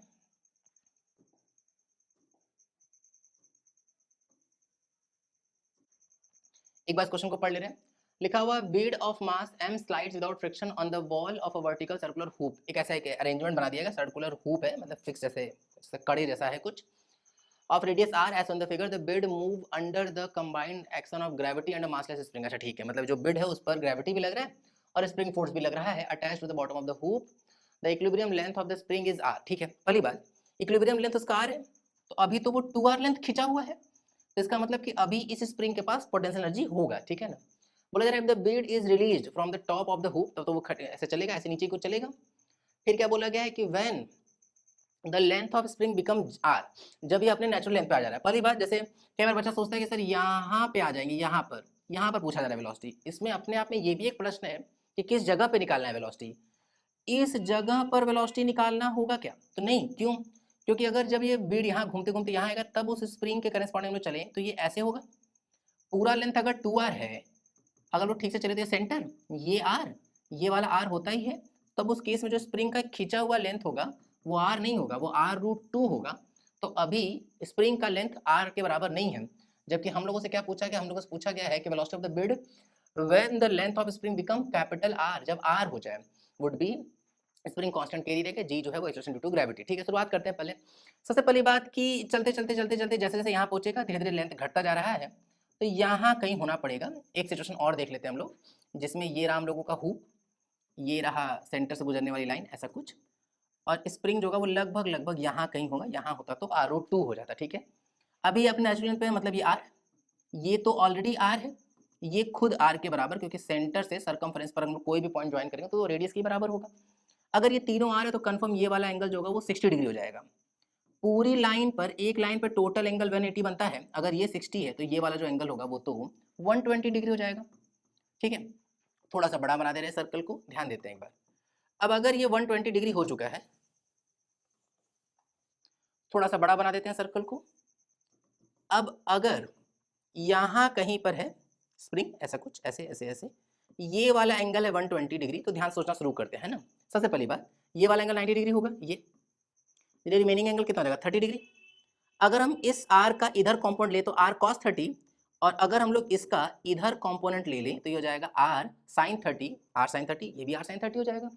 sin 30 की बात करेंगे तो 1/2, तो क्लियरली ये वाला लेंथ कितना हो जाएगा r/2। ठीक है, शुरुआत करते हैं। काफी कुछ है जो हम लोग निकाल चुके हैं। सबसे पहली बात, शुरुआत में जो बिड है, जो मोती है, जो भी टुकड़ा है, जो पीस है, वो यहाँ पर है, फाइनली वो यहाँ पर है, तो हम लोगों को एनर्जी कंजर्वेशन चलाना है, या इस फिगर में हम लोग देखें तो यहाँ से यहाँ तक पहुँचना है। दोनों जगह पे हम लोगों को एनर्जी कंजर्वेशन लगा सकते हैं। क्यों एनर्जी कंजर्वेशन लगा सकते हैं, पहले हम लोग उस पर आ जाते हैं। एनर्जी कंजर्वेशन हम लोग इसलिए लगा सकते हैं क्योंकि यहाँ पे सिर्फ दो फोर्स लग रहा है, एक तो ग्रेविटेशनल फोर्स है और एक हम लोगों के पास स्प्रिंग फोर्स है। दोनों फोर्स कंजर्वेटिव नेचर का है। मैकेनिकल एनर्जी हर उस जगह कंजर्व करा सकते हैं जहाँ पे भी सिस्टम में केवल कंजर्वेटिव फोर्सेस प्रेजेंट हो। हम लोग क्या लिख सकते हैं formula, K initial plus U initial is equals to K final plus में क्या हो जाएगा, यू फाइनल। ठीक है ना, शुरुआत में बिड रेस्ट में था तो काइनेटिक इनिशियल 0 प्लस, शुरुआत में अगर हम लोग यहाँ रेफरेंस ले रहे हैं, यहाँ पे कि ये रहा भैया हम लोगों का रेफरेंस, तो पहले तो ये लेंथ ही कितना है r/2, और ये लेंथ खुद r है, तो r ये लेंथ और ये वाला लेंथ कितना है r/2। तो रेफरेंस से बिड शुरुआत में कितना ऊपर है, टोटल r प्लस r/2 मतलब 3r/2। तो पोटेंशियल जी क्या लिख लेंगे, mg इंटू में 3r/2 plus half a x square. Spring की पोटेंशियल जी हाफ की एक्स स्क्वायर होती है, जहां पे एक्स क्या है, एक्स जो है वो कंप्रेशन या इलॉन्गेशन होता है, उसका खुद का जो नेचुरल लेंथ है, इक्विलिब्रियम लेंथ है, वो है r। अभी कितना है 2r, इसका मतलब खिंचा कितना है r, तो हम लोग यहाँ पे क्या लिखेंगे, हाफ के r का स्क्वायर है ना, is equals to, kinetic final पता ही करना है, हाफ mv स्क्वायर। रेफरेंस पर आ चुका है तो पोटेंशियल 0, स्प्रिंग अपने नेचुरल लेंथ पर है तो अगेन स्प्रिंग की पोटेंशियल जी भी 0, तो ये भी 0। अब हम लोग चले अगर ध्यान से तो यहाँ पे कहानी क्या क्या मिल चुकी है हम लोगों को। इस तरफ क्या है भाई, mg इंटू में 3r/2, यहाँ रखेंगे तो क्लियरली क्या आ जाएगा, हाफ k इंटू में r का square is equals to half of mv square, है ना। अगर हम यहाँ देखें तो 2 2 2 हर जगह से कट जाएगा। हम लोगों को क्या चाहिए, हम लोगों को चाहिए वेलोसिटी v चाहिए, तो m का डिवाइड कर देते हैं। अगर हम लोग 2 2 2 काट दिए हैं, m जाएगा डिवाइड में, तो 3 mgr/m, तो क्लियरली ये 3gr हो जाएगा, प्लस 2 तो कट ही चुका है, क्लियरली यहाँ पे क्या आ जाएगा, kr² m किसके इक्वल चल रहा होगा, v के स्क्वायर के। अगर हम स्क्वायर को उधर भगा दें तो पूरा पूरा रूट हो जाएगा, तो under root 3gr plus kr² m, 3gr plus kr² m, मतलब इसका ऑप्शन नंबर 4 आ जाएगा। क्लियर है ना, आगे बढ़ रहे हैं।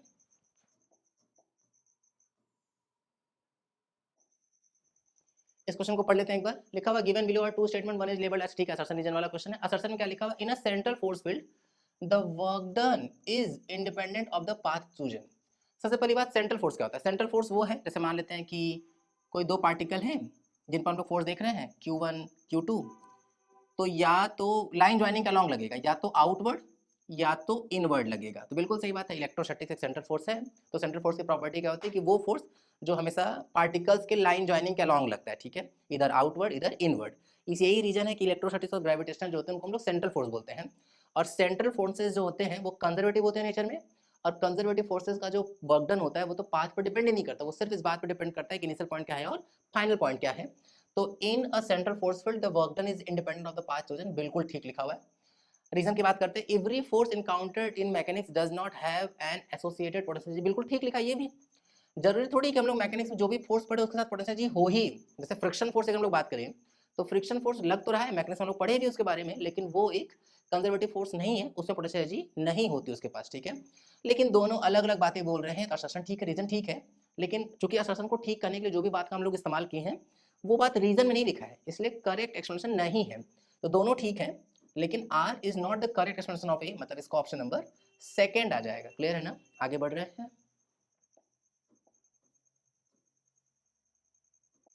एक बार क्वेश्चन को पढ़ ले रहे हैं। लिखा हुआ है choose the correct nuclear process from the given below option, neutron, proton, electron, positron, neutron और एंटी न्यूट्रॉन।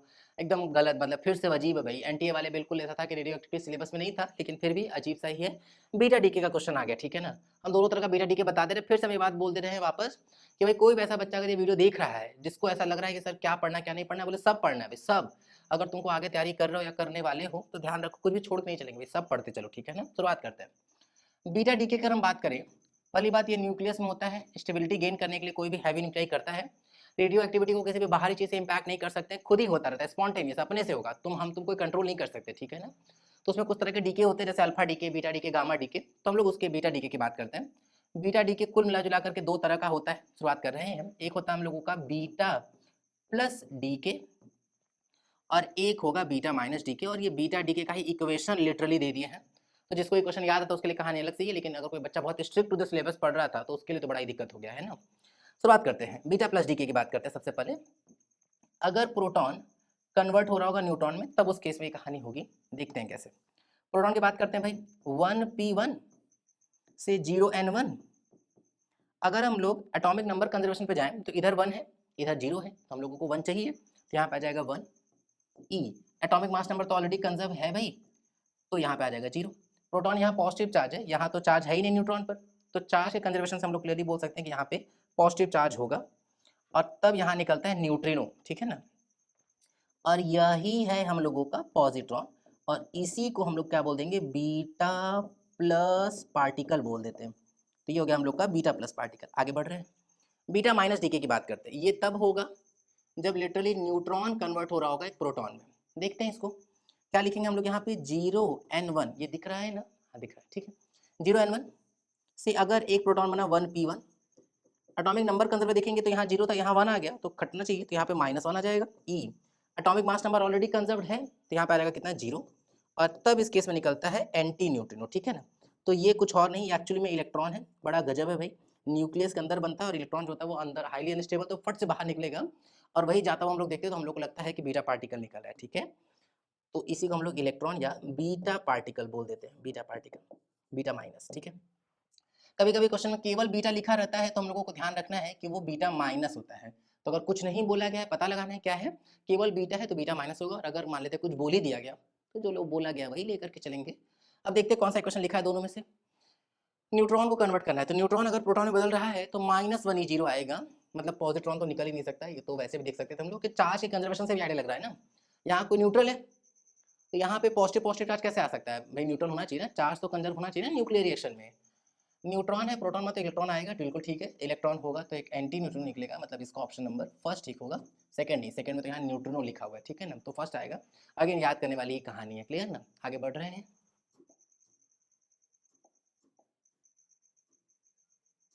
एक बार क्वेश्चन को पढ़ लेते हैं। लिखा हुआ which of the following circuit has the same output as that of given circuit, ठीक है? Which of the following circuit has the same output as that of given circuit. देखते हैं एक बार भाई। सबसे पहले यहाँ पे आया ए, इस जगह पे बी के साथ ये कौन सा गेट है, नॉट गेट है।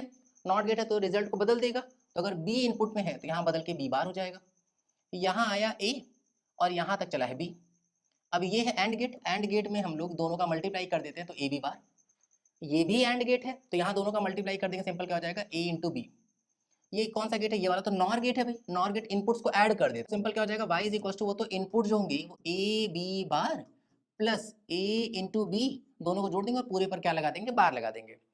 अब यहाँ अगर लोग साफ साफ देखें, अभी बार तोड़ने की आवश्यकता नहीं, अभी देखते हैं यहाँ से क्या ए कॉमन हो रहा है, तो अंदर क्या बचेगा, बी बार प्लस में बी, पूरे पर bar. B bar plus B की बात करें, A plus A bar, B plus B bar, C plus C bar, ऐसा कुछ अगर लिखा है तो ये जो वैल्यू है वो तो हमेशा 1 आएगा भाई। अरे अगर हम 1 रखेंगे तो 1 प्लस 1 का बार 0, और अगर 0 रखेंगे तो 0 प्लस 0 का बार 1, तो भाई 0 प्लस 1 या 1 प्लस 0 करेंगे तो 1 ही आएगा। तो क्लियरली 1 और a इंटू 1 तो a आ जाएगा, तो सिंपल y जो आया वो क्या आया, a का बार आ जाएगा। अब जो भी आंसर में, जो भी ऑप्शन में हम लोग को a बार मिल जाएगा, काम हो जाएगा। चेक करते हैं कौन सा गेट, नैंड गेट। यहाँ a, इधर भी a, नैंड गेट में मल्टीप्लाई करेंगे और पूरे पर लगा देंगे बार। सेम नंबर का मल्टीप्लाई करते तो वही आ जाता है, a पर बार, यही आ गया भाई। पहले ही ऑप्शन में हम लोग को ए बार मिल चुका है ना, तो इसका आंसर फर्स्ट हो जाएगा। लेकिन फिर भी एक बार बाकी चेक कर लेते हैं। ये कौन सा गेट है? एंड गेट है। एंड गेट में सिंपल दोनों का मल्टीप्लाई, तो यहाँ तो जवाब ए इंटू बी आ जाएगा। यहाँ देखेंगे तो ए इंटू बी, लेकिन यहाँ देखेंगे तो नॉट गेट लगा है, तो पूरे पर बार ए इंटू बी का बार हो जाएगा। यहाँ अगर हम लोग देखेंगे तो ये है बी, ये भी है बी, नैंड गेट में मल्टीप्लाई और पूरे पर लग जाएगा बार, और जैसे ऐसा करेंगे तो सेम का मल्टीप्लाई तो वही आ जाएगा और उस पर लगा देंगे बार, तो क्लियरली ये बी बार आ जाएगा। ठीक है ना, तो ऑप्शन ऑब्वियसली फर्स्ट ही सही था, फर्स्ट ही सही है। क्लियर है, आगे बढ़ रहे हैं।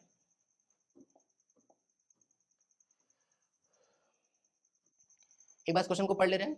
लिखा है find the equivalent resistance between two ends of the following circuit. शुरुआत करते हैं भाई, मान लेते हैं हम अपने मन से इस वाले पॉइंट को, जिनके जिनके बीच में निकालना है उनको हम लोग पॉइंट्स मार्क कर ले रहे हैं, let's say A, let's say B. शुरुआत करते हैं, जब तक वायर सेम तब तक पोटेंशियल सेम, नाम सेम। तो अगर ये ए है तो पॉइंट पोटेंशियल बोल सकते हैं ये भी ए होगा, ये बी है तो पक्के से ये भी बी ही होगा। साफ साफ दिखना चाहिए कि ये r/3 AB के बीच में है, ये r/3 AB के बीच में है, ये r/3 भी AB के बीच में है। इसका मतलब तीनों जो होंगे वो पैरेलल होंगे, नाम सेम होता है तो क्लियरली पोटेंशियल डिफरेंस सेम होगा। नहीं तो हम लोग अगर रीड्रॉ भी करें तो भी हम लोग को दिखने लगेगा r/3 और अगेन r/3, तो तीनों के तीनों जो होंगे वो r/3 और r/3 आ जाएगा। तो अगर हम लोग r इक्वल निकाले between point A and B, तो जो रेजिस्टेंस होता है जब भी n रेजिस्टर सेम होते हैं और पैरेलल में होते हैं तो जो इक्वलेंट आता है वो r/n हो जाता है। यहाँ कितना है r/3 डिवाइडेड बाई n की जगह पे 3, तो क्लियरली जो जवाब आएगा वो कितना हो जाएगा r/9 हो जाएगा, r/9 मतलब इसका ऑप्शन नंबर थर्ड ठीक हो जाएगा। क्लियर है ना, आगे बढ़ रहे हैं। एक बार क्वेश्चन को पढ़ ले रहे हैं।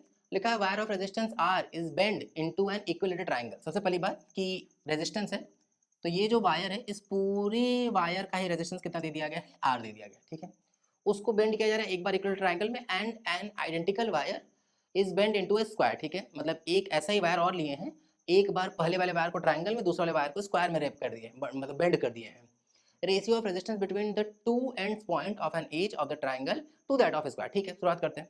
सबसे पहले उसी वायर का ट्रायंगल बनाए हैं और वैसे ही वायर का एक स्क्वायर बना दिए। ठीक है, इसके बीच में, इसके बीच में रेजिस्टेंस निकाल करके उसका हम लोगों को रेशियो ले लेना है।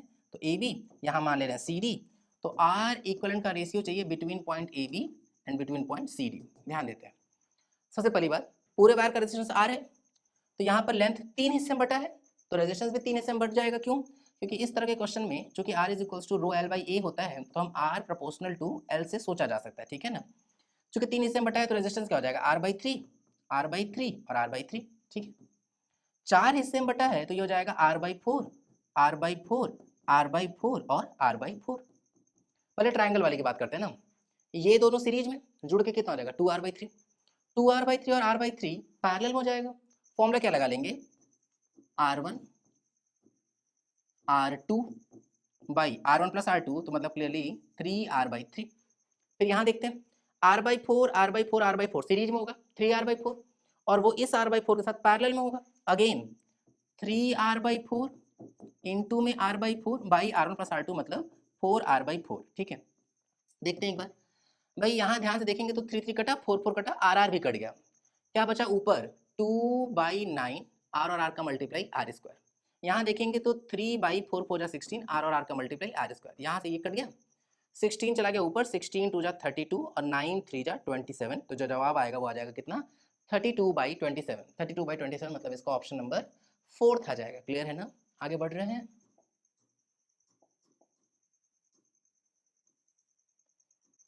एक बार इस क्वेश्चन को पढ़ ले रहे हैं। लिखा है due to the presence of an EM wave whose electrical component is this. अच्छा ठीक है, a cylinder of length 200 centimeter holds certain amount of EM energy inside it if the another cylinder of same length but half diameter than previous one holds same amount of electromagnetic energy, the magnitude of the electric field of the corresponding EM wave should be modified as।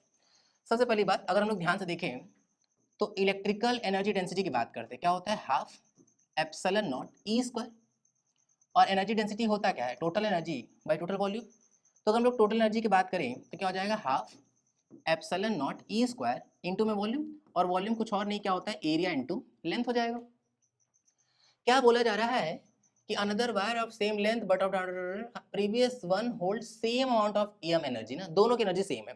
ध्यान देते हैं, पहले वाले की energy U1 is equals to बाद वाले की energy let's say U2। देखते हैं, अगर हम लोग पहले वाले की एनर्जी रखें तो कितना हो जाएगा half epsilon not E square और इंटू में क्या हो जाएगा ए इंटू में एल। यहाँ पे ई जो है वो है इलेक्ट्रिक फील्ड का एम्पलीट्यूड, आरएमएस वैल्यू नहीं, एकदम ध्यान देना है। यहाँ ये जो ई है वो इलेक्ट्रिक फील्ड का एम्पलीट्यूड है, ठीक। ये U2 की बात करते हैं। इसका हम लोगों को इलेक्ट्रिक फील्ड पता लगाना है, तो हाफ एप्सिलॉन नॉट, पता नहीं कितना इलेक्ट्रिक फील्ड, उसको हम लोग x मान लेते हैं, x का स्क्वायर। फिर ध्यान देते हैं, लिखा है अनदर सिलेंडर का लेंथ बिल्कुल सेम है, तो लेंथ बिल्कुल सेम टू सेम, तो लेंथ सेम। फिर क्या बोला गया है कि बट हाफ डायमीटर, डायमीटर आधा, ध्यान रखना है। प्रश्नों में जानबूझ के हम लोग को बहकाने के लिए, बेवकूफ बनाने के लिए, टाइम खराब करने के लिए डायमीटर डायमीटर बोल देते हैं। डायमीटर का किसी तरह का चेंज रेडियस के चेंज के बराबर होगा, मतलब अगर डायमीटर किया गया हाफ तो रेडियस भी हाफ, डायमीटर डबल तो रेडियस भी डबल। ये बहुत हम प्रीवियस वीडियो में से बता चुके हैं कई बार, और ये बात बार बार क्लासेस में भी बताई जाती होंगी भाई, बहुत इंपॉर्टेंट है। डायमीटर आधा तो जो रेडियस होगा वो भी आधा हो जाएगा, फिर से हमें दिखा दे रहे हैं। मान लेते हैं कि डायमीटर जो है वो है 8, रेडियस होगा 4, है ना, क्योंकि आधा हो जाएगा उसका। अब क्या किया गया कि डायमीटर को कर दिया गया हाफ, डायमीटर को जैसे ही हाफ करेंगे तो जो नया डायमीटर होगा वो 4 हो जाएगा। अगर वो डायमीटर के हाफ से रेडियस निकाले तो कितना आ जाएगा 2, क्लियरली ये भी आधा हो गया कि नहीं। तो जैसा चेंज रेडियस के साथ वैसा डायमीटर से, जैसा डायमीटर से वैसा ही रेडियस के साथ, ठीक है। तो अगर डायमीटर को किए हैं हाफ तो रेडियस भी हाफ, एरिया क्या होता है पाई आर स्क्वायर, तो पाई आर स्क्वायर बाई में 4, और यहाँ वाला एरिया तो हम लोग पाई आर स्क्वायर लिख ही सकते हैं ना भाई, तो pi R square L, pi R square L, half eps not cut गया। यहाँ पे क्या बचा, E square is equals to क्या हो जाएगा एक्स स्क्वायर बाई 4, एक्स की वैल्यू क्या हो जाएगी 2 टाइम्स ऑफ ई। तो जो नया इलेक्ट्रिक फील्ड होगा वो पुराने इलेक्ट्रिक फील्ड के मैग्नीट्यूड का क्या हो जाएगा डबल।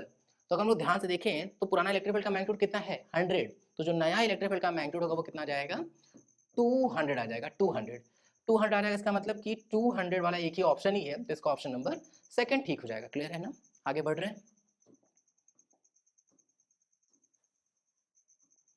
एक बार क्वेश्चन को पढ़ ले रहे हैं। लिखा particle of mass m and charge q is fastened to one end a। अच्छा, एक पार्टिकल जिसको a के पास बांध दिया गया, ठीक है, ऑफ अ मासलेस स्ट्रिंग, इस स्ट्रिंग का मास वास कुछ नहीं, लेंथ दे दिया गया है l, उसका अदर एंड जो है वो है पॉइंट o पर, the whole system is placed on a frictionless horizontal plane as initially is at rest, ठीक है, एक हॉरिजॉन्टल प्लेन पर रख दिया गया है, ठीक है ना। If uniform electric field is switched on along the direction as shown in the figure, then the speed of the particle when it crosses the x-axis is, ठीक है, ऐसे रखा है ना कि ये रहा हॉरिजॉन्टल प्लेन ऐसे, और पार्टिकल को ऐसे रखा गया ऐसे, और इलेक्ट्रिक फील्ड भी ऐसे लगा दिए हैं। तो क्या होगा, पार्टिकल जो होगा वो धीरे धीरे इलेक्ट्रिक रिएक्शन फोर्स लगेगा उस पर, भाई पॉजिटिव चार्ज है तो इलेक्ट्रिक रिएक्शन फोर्स लगेगा, तो इसकी टेंडेंसी क्या होगी धीरे धीरे धीरे धीरे धीरे धीरे धीरे वो ऐसा सीधा सा हो जाएगा, इधर क्यों जाने लगेगा। अगर हम लोग ठीक से चले तो अभी अभी कितने लेंथ पर है l cos 60, cos 60 की वैल्यू 1/2 मतलब l/2 पर है। जैसे जैसे ये पार्टिकल यहाँ आता जाएगा तो ये कुछ तो ऐसा सा होगा पार्टिकल यहाँ पर, और फोर्स अभी भी किधर लग रहा होगा, इधर ही लग रहा होगा, ठीक। क्या पूछा गया है कि जब वो एक्स एक्सिस को पार करेगा तो उस पार्टिकल का जो वेलोसिटी होगा वो कितना होगा, किधर होगा, ठीक है। सबसे पहली बात हम तो कह रहे हैं कि सीधा एक ही चीज देखते हैं हम लोग, हॉरिजॉन्टल टेबल पे रखा है ना, हॉरिजॉन्टल प्लेन में रखा हुआ है, तो सिर्फ और सिर्फ ग्रेविटेशन इलेक्ट्रोस्टैटिक फोर्स लग रहा होगा इधर की ओर, ऐसे ऐसे ऐसे इधर की ओर। और अगर हम लोग वर्क डन पे चले, वर्क डन का फॉर्मूला कांस्टेंट फोर्स ले क्या होता है एफ एस कॉस थीटा। इसी को पढ़ने का लिखने का तरीका और भी बताया गया होगा क्लासेस में, एफ एस पैरेलल या एफ पैरेलल एस। अब ये क्या है, सबसे पहले अगर हम लोग ध्यान से देखें तो ये बता रहा है component of S parallel to force, या ये बता रहा है कि component of force parallel to S. तो कई बार ये अच्छा लगता है, ये सही लगता है, ये सही लगता है, डिपेंडिंग कि किस तरह का डेटा दिया हुआ है। अगर हम लोग ध्यान से देखें तो पार्टिकल का शुरुआत में अलोंग द फोर्स जो डायरेक्शन था, लोकेशन था, वो l/2 पर था। फाइनली वो जो डिस्टेंस है वो है कितना l। इसका मतलब क्लियरली अलोंग द फोर्स जो पार्टिकल है उसका डिस्प्लेसमेंट तो l माइनस l/2 मतलब l/2 के बराबर है। तो अगर हम वर्क डन पे जाएं तो वर्क डन इक्वल टू क्या हो जाएगा force into S parallel, S का वो वाला कंपोनेंट जो अलोंग द फोर्स है, क्लियर ना। तो अगर हम लोग उस हिसाब से चलना शुरू करें तो हम लोग क्या लिख सकते हैं, एफ की वैल्यू होगी कितनी क्यू इंटू ई, भाई charge into electric field into displacement कितना हो जाएगा l/2। यही वर्क डन जो होगा भाई, work done is equal to change in kinetic energy हिसाब से चल सकते हैं हम लोग, क्योंकि वर्क एनर्जी थ्योरम तो दुनिया जहान में हर जगह वैलिड है, तो वैसे भी चल सकते थे। तो हम लोग उस हिसाब से चले तो क्या लिख सकते हैं, final kinetic energy half M V square. Initially तो पार्टिकल जो था वो रेस्ट में था, हम लोगों से पूछा गया then the speed of the particle when it crosses the X axis, ठीक है, स्पीड ही पता करना है। 2 तो कट गया, क्या आएगा Q E L is equals to M V square. तो यहाँ से v का वैल्यू क्या आ जाएगा क्यू ई एल बाई में m, और पूरा वैल्यू किस में जाएगा रूट में। तो ये आ गया v का value under root Q E L by में m, Q E L by में m, मतलब इसका ऑप्शन नंबर थर्ड ठीक हो जाएगा। क्लियर है ना, आगे बढ़ रहे हैं। एक बार क्वेश्चन को पढ़ ले रहे हैं। लिखा proton of mass mp has the same energy as that of photon of wavelength lambda if the proton is moving at non relativistic speed then the ratio of its de Broglie wavelength to the wavelength of photon is. ठीक है, सबसे पहली बात कि E is equals to जो formula होता है H C by lambda, ये केवल फोटोन के लगता है। सबसे बेसिक मिस्टेक यहीं पे करता है बच्चा, वो कई तरह के पार्टिकल के लिए लगाने लगता है इसको। E is equals to H C by lambda केवल और केवल फोटोन के लगेगा और किसी के लिए नहीं लगेगा। ठीक है, फिर बाकी के लिए क्या लगता है भाई, lambda is equals to H upon M B, और एम बी को हम लिख सकते हैं अंडर रूट 2 एम के, और अगर पोटेंशियल एनर्जी नहीं हो तो वो जो के है वही बन जाएगा क्या, टोटल एनर्जी। बाकी किसी भी मास वाले पार्टिकल के लिए यही फॉर्म लगाएंगे। दूसरा एक और चीज लिखा है नॉन रिलेटिविस्टिक वेलोसिटी है। नॉन रिलेटिविस्टिक स्पीड जो होती है, जैसे प्रोटॉन वगैरह की स्पीड बहुत ज्यादा हो सकती है, तब हम लोग को रिलेटिविटी का थ्योरी लगाना पड़ेगा, मास बदलने लगेगा। फिलहाल ये बोला है कि नॉन रिलेटिविस्टिक स्पीड है, मतलब स्पीड बहुत ज्यादा नहीं है, ठीक ठाक स्पीड है। ठीक है, तो ये फॉर्मूला लगा सकते हैं और मास को हम लोग कांस्टेंट बांध सकते हैं। नहीं तो अगर रिलेटिविस्टिक पार्टिकल होता तो हम लोग मास को भी बदल देते हैं। किस फॉर्मूले से बदल देते हैं, m is equals to M not divided by under root 1 minus V square by C square से बदल देते हैं। यहाँ पे ये जो m नॉट है वो है रेस्ट मास, जबकि m जो है वो डायनेमिक मास है। तो बात करते हैं भाई, अगर हम थोड़ा ठीक से चलें, लैम्डा की बात कर रहे हैं ना, दोनों की बोला गया, दोनों की साफ साफ कि दोनों की जो एनर्जी वो सेम टू सेम है, तो हम लोग उसी हिसाब से अप्रोच लेने वाले हैं। रेशियो चाहिए डी ब्रॉगली वेवलेंथ का, the ratio of its de Broglie wavelength, मतलब पहले प्रोटॉन की बात कर रहे हैं और फिर फोटोन की बात कर रहे हैं, तो दोनों के साथ चलते हैं। प्रोटॉन की बात कर रहे हैं तो क्या लिख लेंगे, h बाई अंडर रूट में 2m e। फोटोन की बात करेंगे तो लैम्डा उधर e इधर, तो H C by E, H H cut गया, e चला गया ऊपर, e by C under root में 2m इंटू में e। e को लिख सकते हैं दो बार रूट में, एक रूट e कट जाएगा, क्या आ जाएगा 1/c को हम लोग बाहर फेंक दे रहे हैं, और ये क्या आ जाएगा अंडर रूट में e डिवाइडेड बाई 2m। तो 1/c under root e by 2m, e by 2m मतलब क्लियरली इसका ऑप्शन नंबर थर्ड आ जाएगा। क्लियर है ना, आगे बढ़ रहे हैं। एक बार क्वेश्चन को पढ़ ले रहे हैं, लिखा है the centre of mass of a thin rectangular plate figure x with sides of length a and b whose mass per unit area varies as this। अच्छा, मतलब जैसे जैसे x बढ़ता जा रहा है वैसे वैसे मास बढ़ता जा रहा है, along x मास बढ़ता जाएगा ना, मतलब इधर वाला मास बढ़ता जा रहा है, where sigma naught is this would be। ठीक है, अगर हम लोग ध्यान से देखें तो सबसे पहले हम लोग को कुछ अप्रोच से चलना पड़ेगा, दिमाग लगाते हैं। सिग्मा की पहले बात कर लेते हैं भाई, सिग्मा क्या है, मास पर यूनिट एरिया, तो इसको हम लिख सकते हैं क्या, dm बाई में छोटा सा एरिया लेट से dA, और इसका वैल्यू क्लियरली क्या दे देगा, sigma not x divided by a into में b। ऐसा करते हैं कि पहले हम लोग ध्यान से देखना लिखना शुरू करते हैं कि भाई अगर हम लोग यहाँ से किसी x पर जाएं और x पे जा करके छोटा सा dx विड्थ कट करें, बहुत छोटा होगा, बहुत पतला होगा ये dx, लेकिन फिर भी दिख सके हम लोग कोई वीडियो में, इसलिए थोड़ा dx को थोड़ा चौड़ा बना दिया, वैसे बहुत पतला होगा। ठीक है ना, तो अगर हम लोग पहले इसका मास लिखें, तो अगर हम लोग मास लिखने वाले हैं तो dm इज इक्वल टू क्या हो जाएगा, sigma not x divided by a into B, into में छोटा सा एरिया, भाई da का मल्टीप्लाई हो जाएगा ना उधर की तरफ। अगर हम छोटे से एरिया का मल्टीप्लाई करें तो भाई एरिया इस स्ट्रिप की बात करते हैं, छोटे से कटे हुए पार्ट की बात कर रहे हैं, लेंथ कितना होगा b और विड्थ कितना होगा dx, तो जो एरिया हो जाएगा वो कितना हो जाएगा b इंटू में dx, b एलिमिनेट हो जाएगा, यहाँ से क्या आ जाएगा सिग्मा नॉट बाई में a इंटू में x इंटू में क्या हो जाएगा dx। अगर हम लोग x सेंटर ऑफ मास का फॉर्मूला लगाएं वेरिएबल मास के लिए, तो वो फॉर्मूला होता है integral dmx divided by integral dm।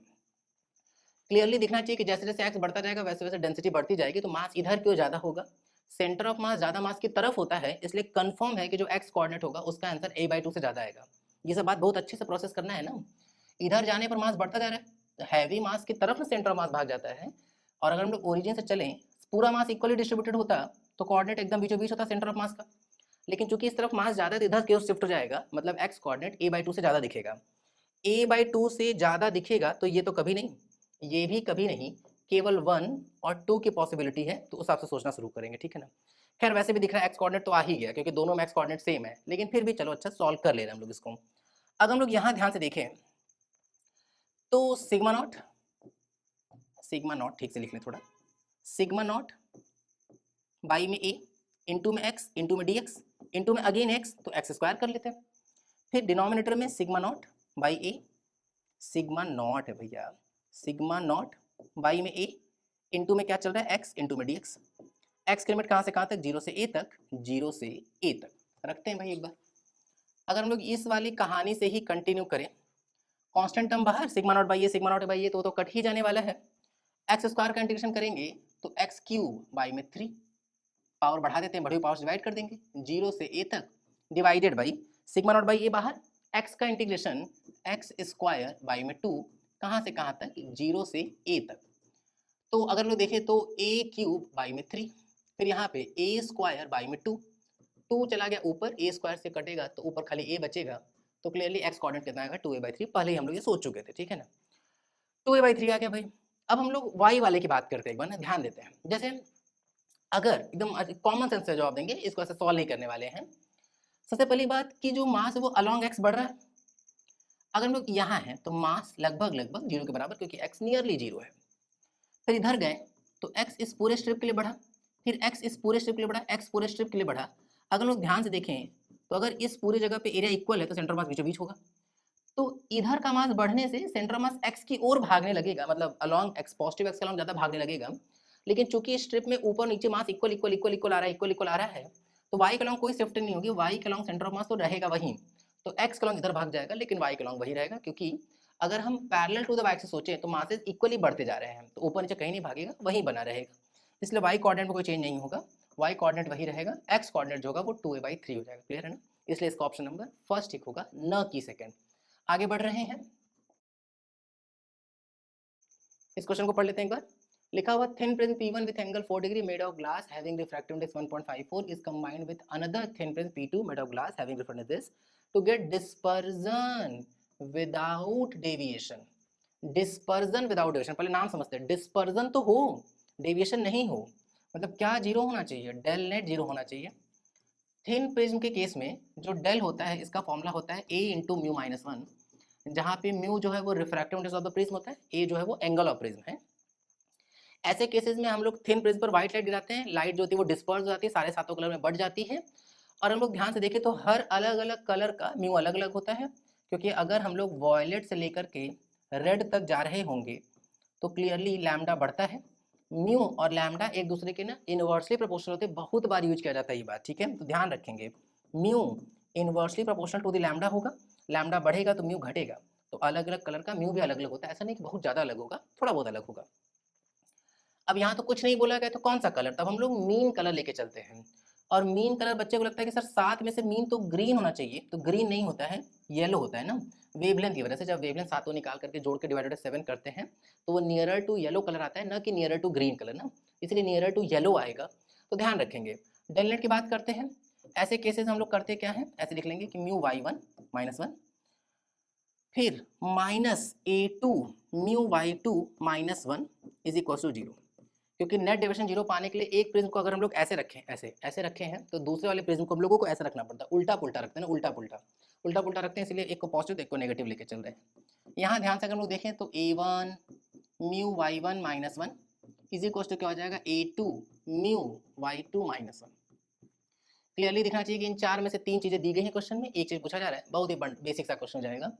देखिए अगर ध्यान से तो angle of prism 4, refractive index दिया 1.54 में से 1 जाएगा तो क्लियरली कितना बचेगा, 0.54 is equals to angle of prism पता ही करना है a2, फिर रिफ्रैक्टिव इंडेक्स से 1.72 में से अगर 1 चला जाएगा तब तो 0.72 बचेगा, पॉइंट हटा देंगे यहाँ से क्या मिलेगा, 4 इंटू 18 से कट रहा है, 18 3 जा और फिर a2 इंटू 18 4 जा, तो यहाँ से कट जाएगा 4 4, तो क्लियरली जो a2 का वैल्यू आ जाएगा वो कितना जाएगा, 3 डिग्री आ जाएगा, 3 डिग्री। 3 डिग्री मतलब ऑप्शन नंबर इसका सेकंड ठीक हो जाएगा। क्लियर है ना। आगे बढ़ रहे हैं,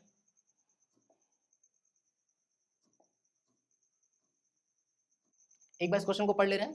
लिखा हुआ tiny metallic rectangular sheet has length and breadth of this and this respectively using a specially designed screw gauge which has pitch of this and 15 division in the circular scale.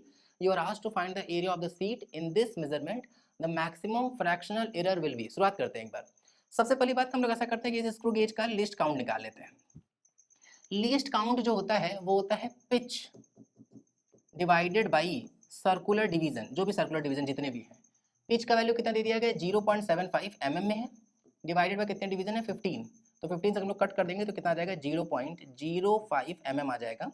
तो ये आ गया उस स्पेशली डिजाइन लिस्ट काउंट, मतलब उस specially design screw gauge का list count, ठीक है ना। अब हम लोग को क्या बोला गया कि हम लोगों को एरिया निकालना है। भाई एरिया होता क्या है, रेक्टेंगुलर सीट है तो वो क्लियरली लेंथ इंटू ब्रेड्थ हो जाएगा। अब हम लोग को क्या चाहिए, मैक्सिमम फ्रैक्शनल एरर चाहिए।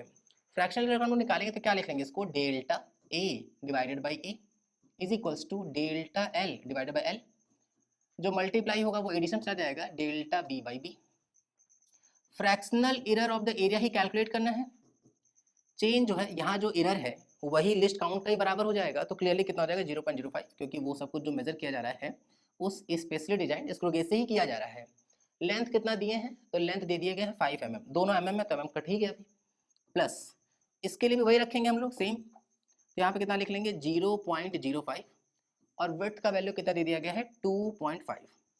अगर हम उसको 5 से कट कर दे तो 0.01, फिर प्लस 5 से कट करेंगे तो 0.01 डिवाइडेड बाई 0.5, 5 5 25, 0.5 को हम लोग 1/2 ले सकते हैं, 2 चला जाएगा ऊपर, मल्टीप्लाई हो जाएगा तो 0.01 प्लस 0.02 ऐड कर लेंगे तो वैल्यू कितना आ जाएगा 0.03। 0.03 को हम लोग क्लियरली 3/100 भी लिख सकते हैं। फ्रैक्शनल एरर जो लिया हुआ है x/100, x/100 कंपेयर करेंगे तो क्लियरली x का वैल्यू कितना दिखेगा, यहाँ से 3 आ जाएगा। क्लियर है ना, आगे बढ़ रहे हैं। एक बार क्वेश्चन को पढ़ ले रहे हैं। लिखा है the moment of inertia of a solid disc rotating along its diameter. अच्छा ठीक है, एक सॉलिड डिस्क ले लेना पहले, सॉलिड डिस्क, इसके डायमीटर के अलोंग। सबसे पहली बात, अगर हम लोग एक एक्सिस ले जो उस डिस्क के परपेंडिकुलर ट्रैवल कर रहा है, परपेंडिकुलर परपेंडिकुलर, तब उस केस में जो मोमेंट ऑफ इनर्शिया आता है वो कितना हो जाता है, वो होता है mr²/2। अगर हम लोग परपेंडिकुलर एक्सिस थ्योरम लगाएं तो डिस्क के अबाउट ये ऐसे, ये पता है, एक डायमीटर का लॉन्ग ऐसे मान लेते हैं, एक ऐसे मान लेते हैं, ये दोनों बिल्कुल आइडेंटिकल होगा। अगर हम लोग लगा ले पैरेलल एक्सिस थ्योरम तो क्या लिखेंगे, mr²/2। इस वाले को फिलहाल हम लोग आई मान ले रहे हैं, तो ये वाला डायमीटर का लॉन्ग, ये डायमीटर का लॉन्ग दोनों आइडेंटिकल ही होगा, तो आई प्लस आई कर लेंगे, कितना हो जाएगा 2i। तो जो आई का वैल्यू आएगा वो क्लियरली 2 में चला जाएगा, कितना हो जाएगा mr² में 4। ठीक है, लिखा है 2.5 times higher than the moment of inertia of a ring rotating in similar way. Similar way में एक डिस्क की बजाय अब रिंग रोटेट कर रहा है, तो रिंग का रेडियस अलग अलग रेडियस मान लेते हैं। इसका रेडियस हम लोग मान लेते हैं let's say r1 r1 r1, ठीक है ना। इसके अबाउट, रिंग के अबाउट जो मोमेंट ऑफ इनर्शिया होता है वो तो mr² होता है। अगर एक्सिस ऐसे परपेंडिकुलर पास हो, अगेन परपेंडिकुलर से थ्योरम लगाएंगे तो डायमीटर का लॉन्ग ये आई, ये भी आई, तो यहाँ लिख सकते हैं क्या, अगर हम लोग इसको आई मान ले रहे हैं, आई सबको आई नहीं मान लेते हैं, देखते हैं। खैर खैर हम लोग जोड़ेंगे जब तो क्या आ जाएगा mr² is equals to I plus I 2i हो जाएगा। तो यहाँ से जो आई का वैल्यू निकल के आ रहा है डायमीटर के अलॉन्ग वो कितना आ जाएगा mr²/2। रेडियस को अलग मान लेते हैं, इसको हम लोग r2 मान लेते हैं। ठीक है, फिर क्या लिखा है कि देखते हैं अभी 2.5 टाइम्स इसको आपस में कनेक्ट भी कर सकते हैं हम लोग। क्या लिखेंगे कि जो डिस्क के अबाउट मोमेंट ऑफ इनर्शिया है mr1² में 4 is 2.5 times higher than the moment of of ring, मतलब क्या लिख लेंगे यहाँ पे mr2² में क्या आ जाएगा 2 आ जाएगा। ठीक, फिर देखते हैं, लिखा हुआ है the moment of inertia of a solid sphere. फिर तीसरी चीज आ गई भाई, ठीक है ना, solid sphere which has same radius as the disc and rotating in similar way. ठीक है, अब एक सॉलिड स्फीयर ले लिया, इसका रेडियस वही है जो उसका है, किसका, डिस्क का है। तो डिस्क का कितना है, लिखा हुआ साफ साफ which has same radius as the disc. Disc का रेडियस हम लोग r1 मान के चल रहे हैं ना, r1।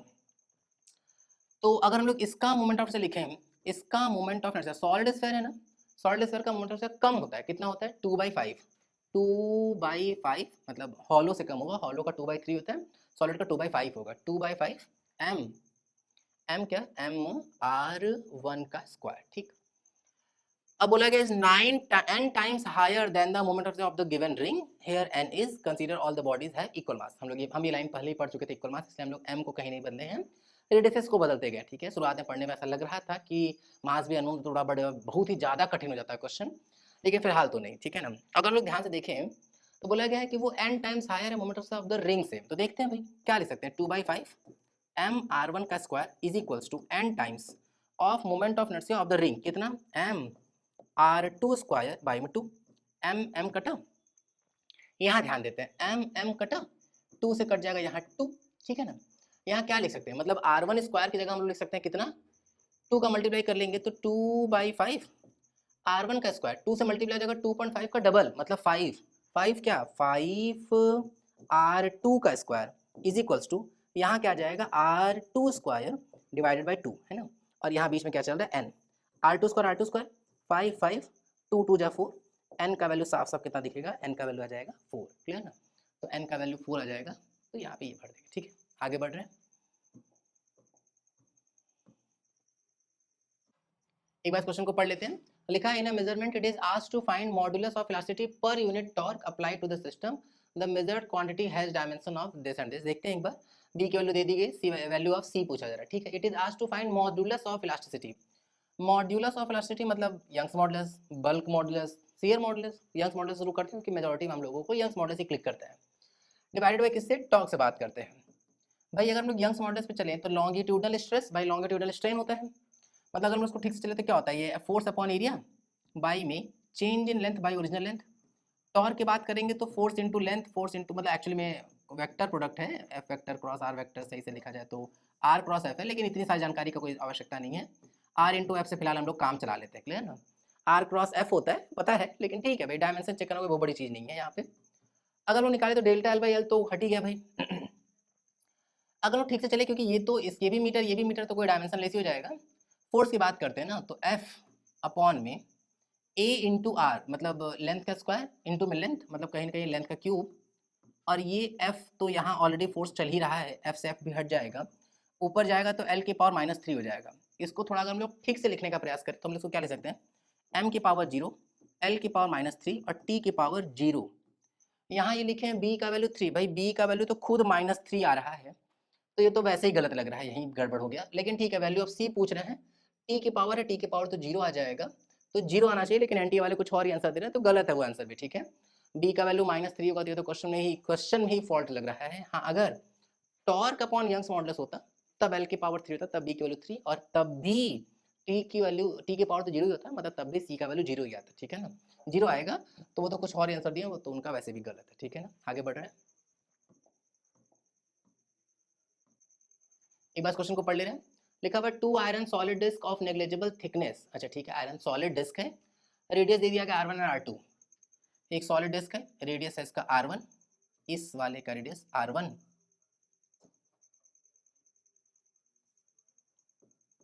R1, और एक और है उसका रेडियस दे दिया गया है कि भैया इसका जो रेडियस है वो है R2, ठीक। नेग्लिजिबल थिकनेस है, मोमेंट ऑफ इनर्शिया दे दिया गया I1 एंड I2। लिखा हुआ है कि R2 अगर 2 R1 के बराबर है तो I1 और I2 का जो रेशियो होगा वो कितना होगा, उसकी वैल्यू दे देगी 1/x, x का वैल्यू पता लगाना है। शुरुआत करते हैं भाई।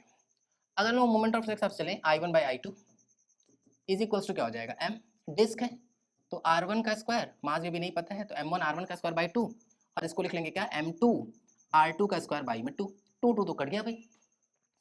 अब m1 R1 का स्क्वायर बाई में m2 R2 का स्क्वायर। अब दिमाग लगाते हैं, सेम मटेरियल से बना है तो अगर हम लोग उस हिसाब से चलें तो सिग्मा दोनों का सेम होगा। सिग्मा इज इक्वल टू क्या होता है, मास बाई एरिया, क्योंकि 2D बॉडी थिकनेस नेग्लिजिबल है तो जो पूरा का पूरा मास होगा वो एरिया में डिस्ट्रीब्यूटेड होगा, ठीक है ना। तो यहाँ से जो ओवरऑल मास आएगा वो आ जाएगा सिग्मा इंटू ए।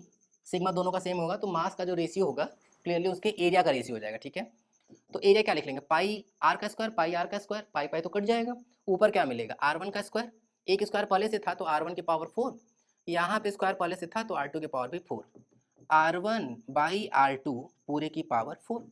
क्वेश्चन में क्या बोला गया कि जो R2 है वो 2R1 है, डबल है, R2 जो है वो 2R1 है, तो R1 कटेगा तो 1/2 की पावर 4, क्लियरली कितना आ जाएगा 1/16 आएगा, 16, क्योंकि 2 की पावर 4, 2 2 जा 4, 4 2 जा 8, 8 2 जा 16, 2 की पावर 4 जो होगा 16 हो जाएगा। कंपेयर करेंगे तो x का वैल्यू क्लियरली कितना दिखेगा, 16 आ जाएगा, क्लियर ना, 16 16 16 आ जाएगा, ठीक है। आगे बढ़ रहे हैं,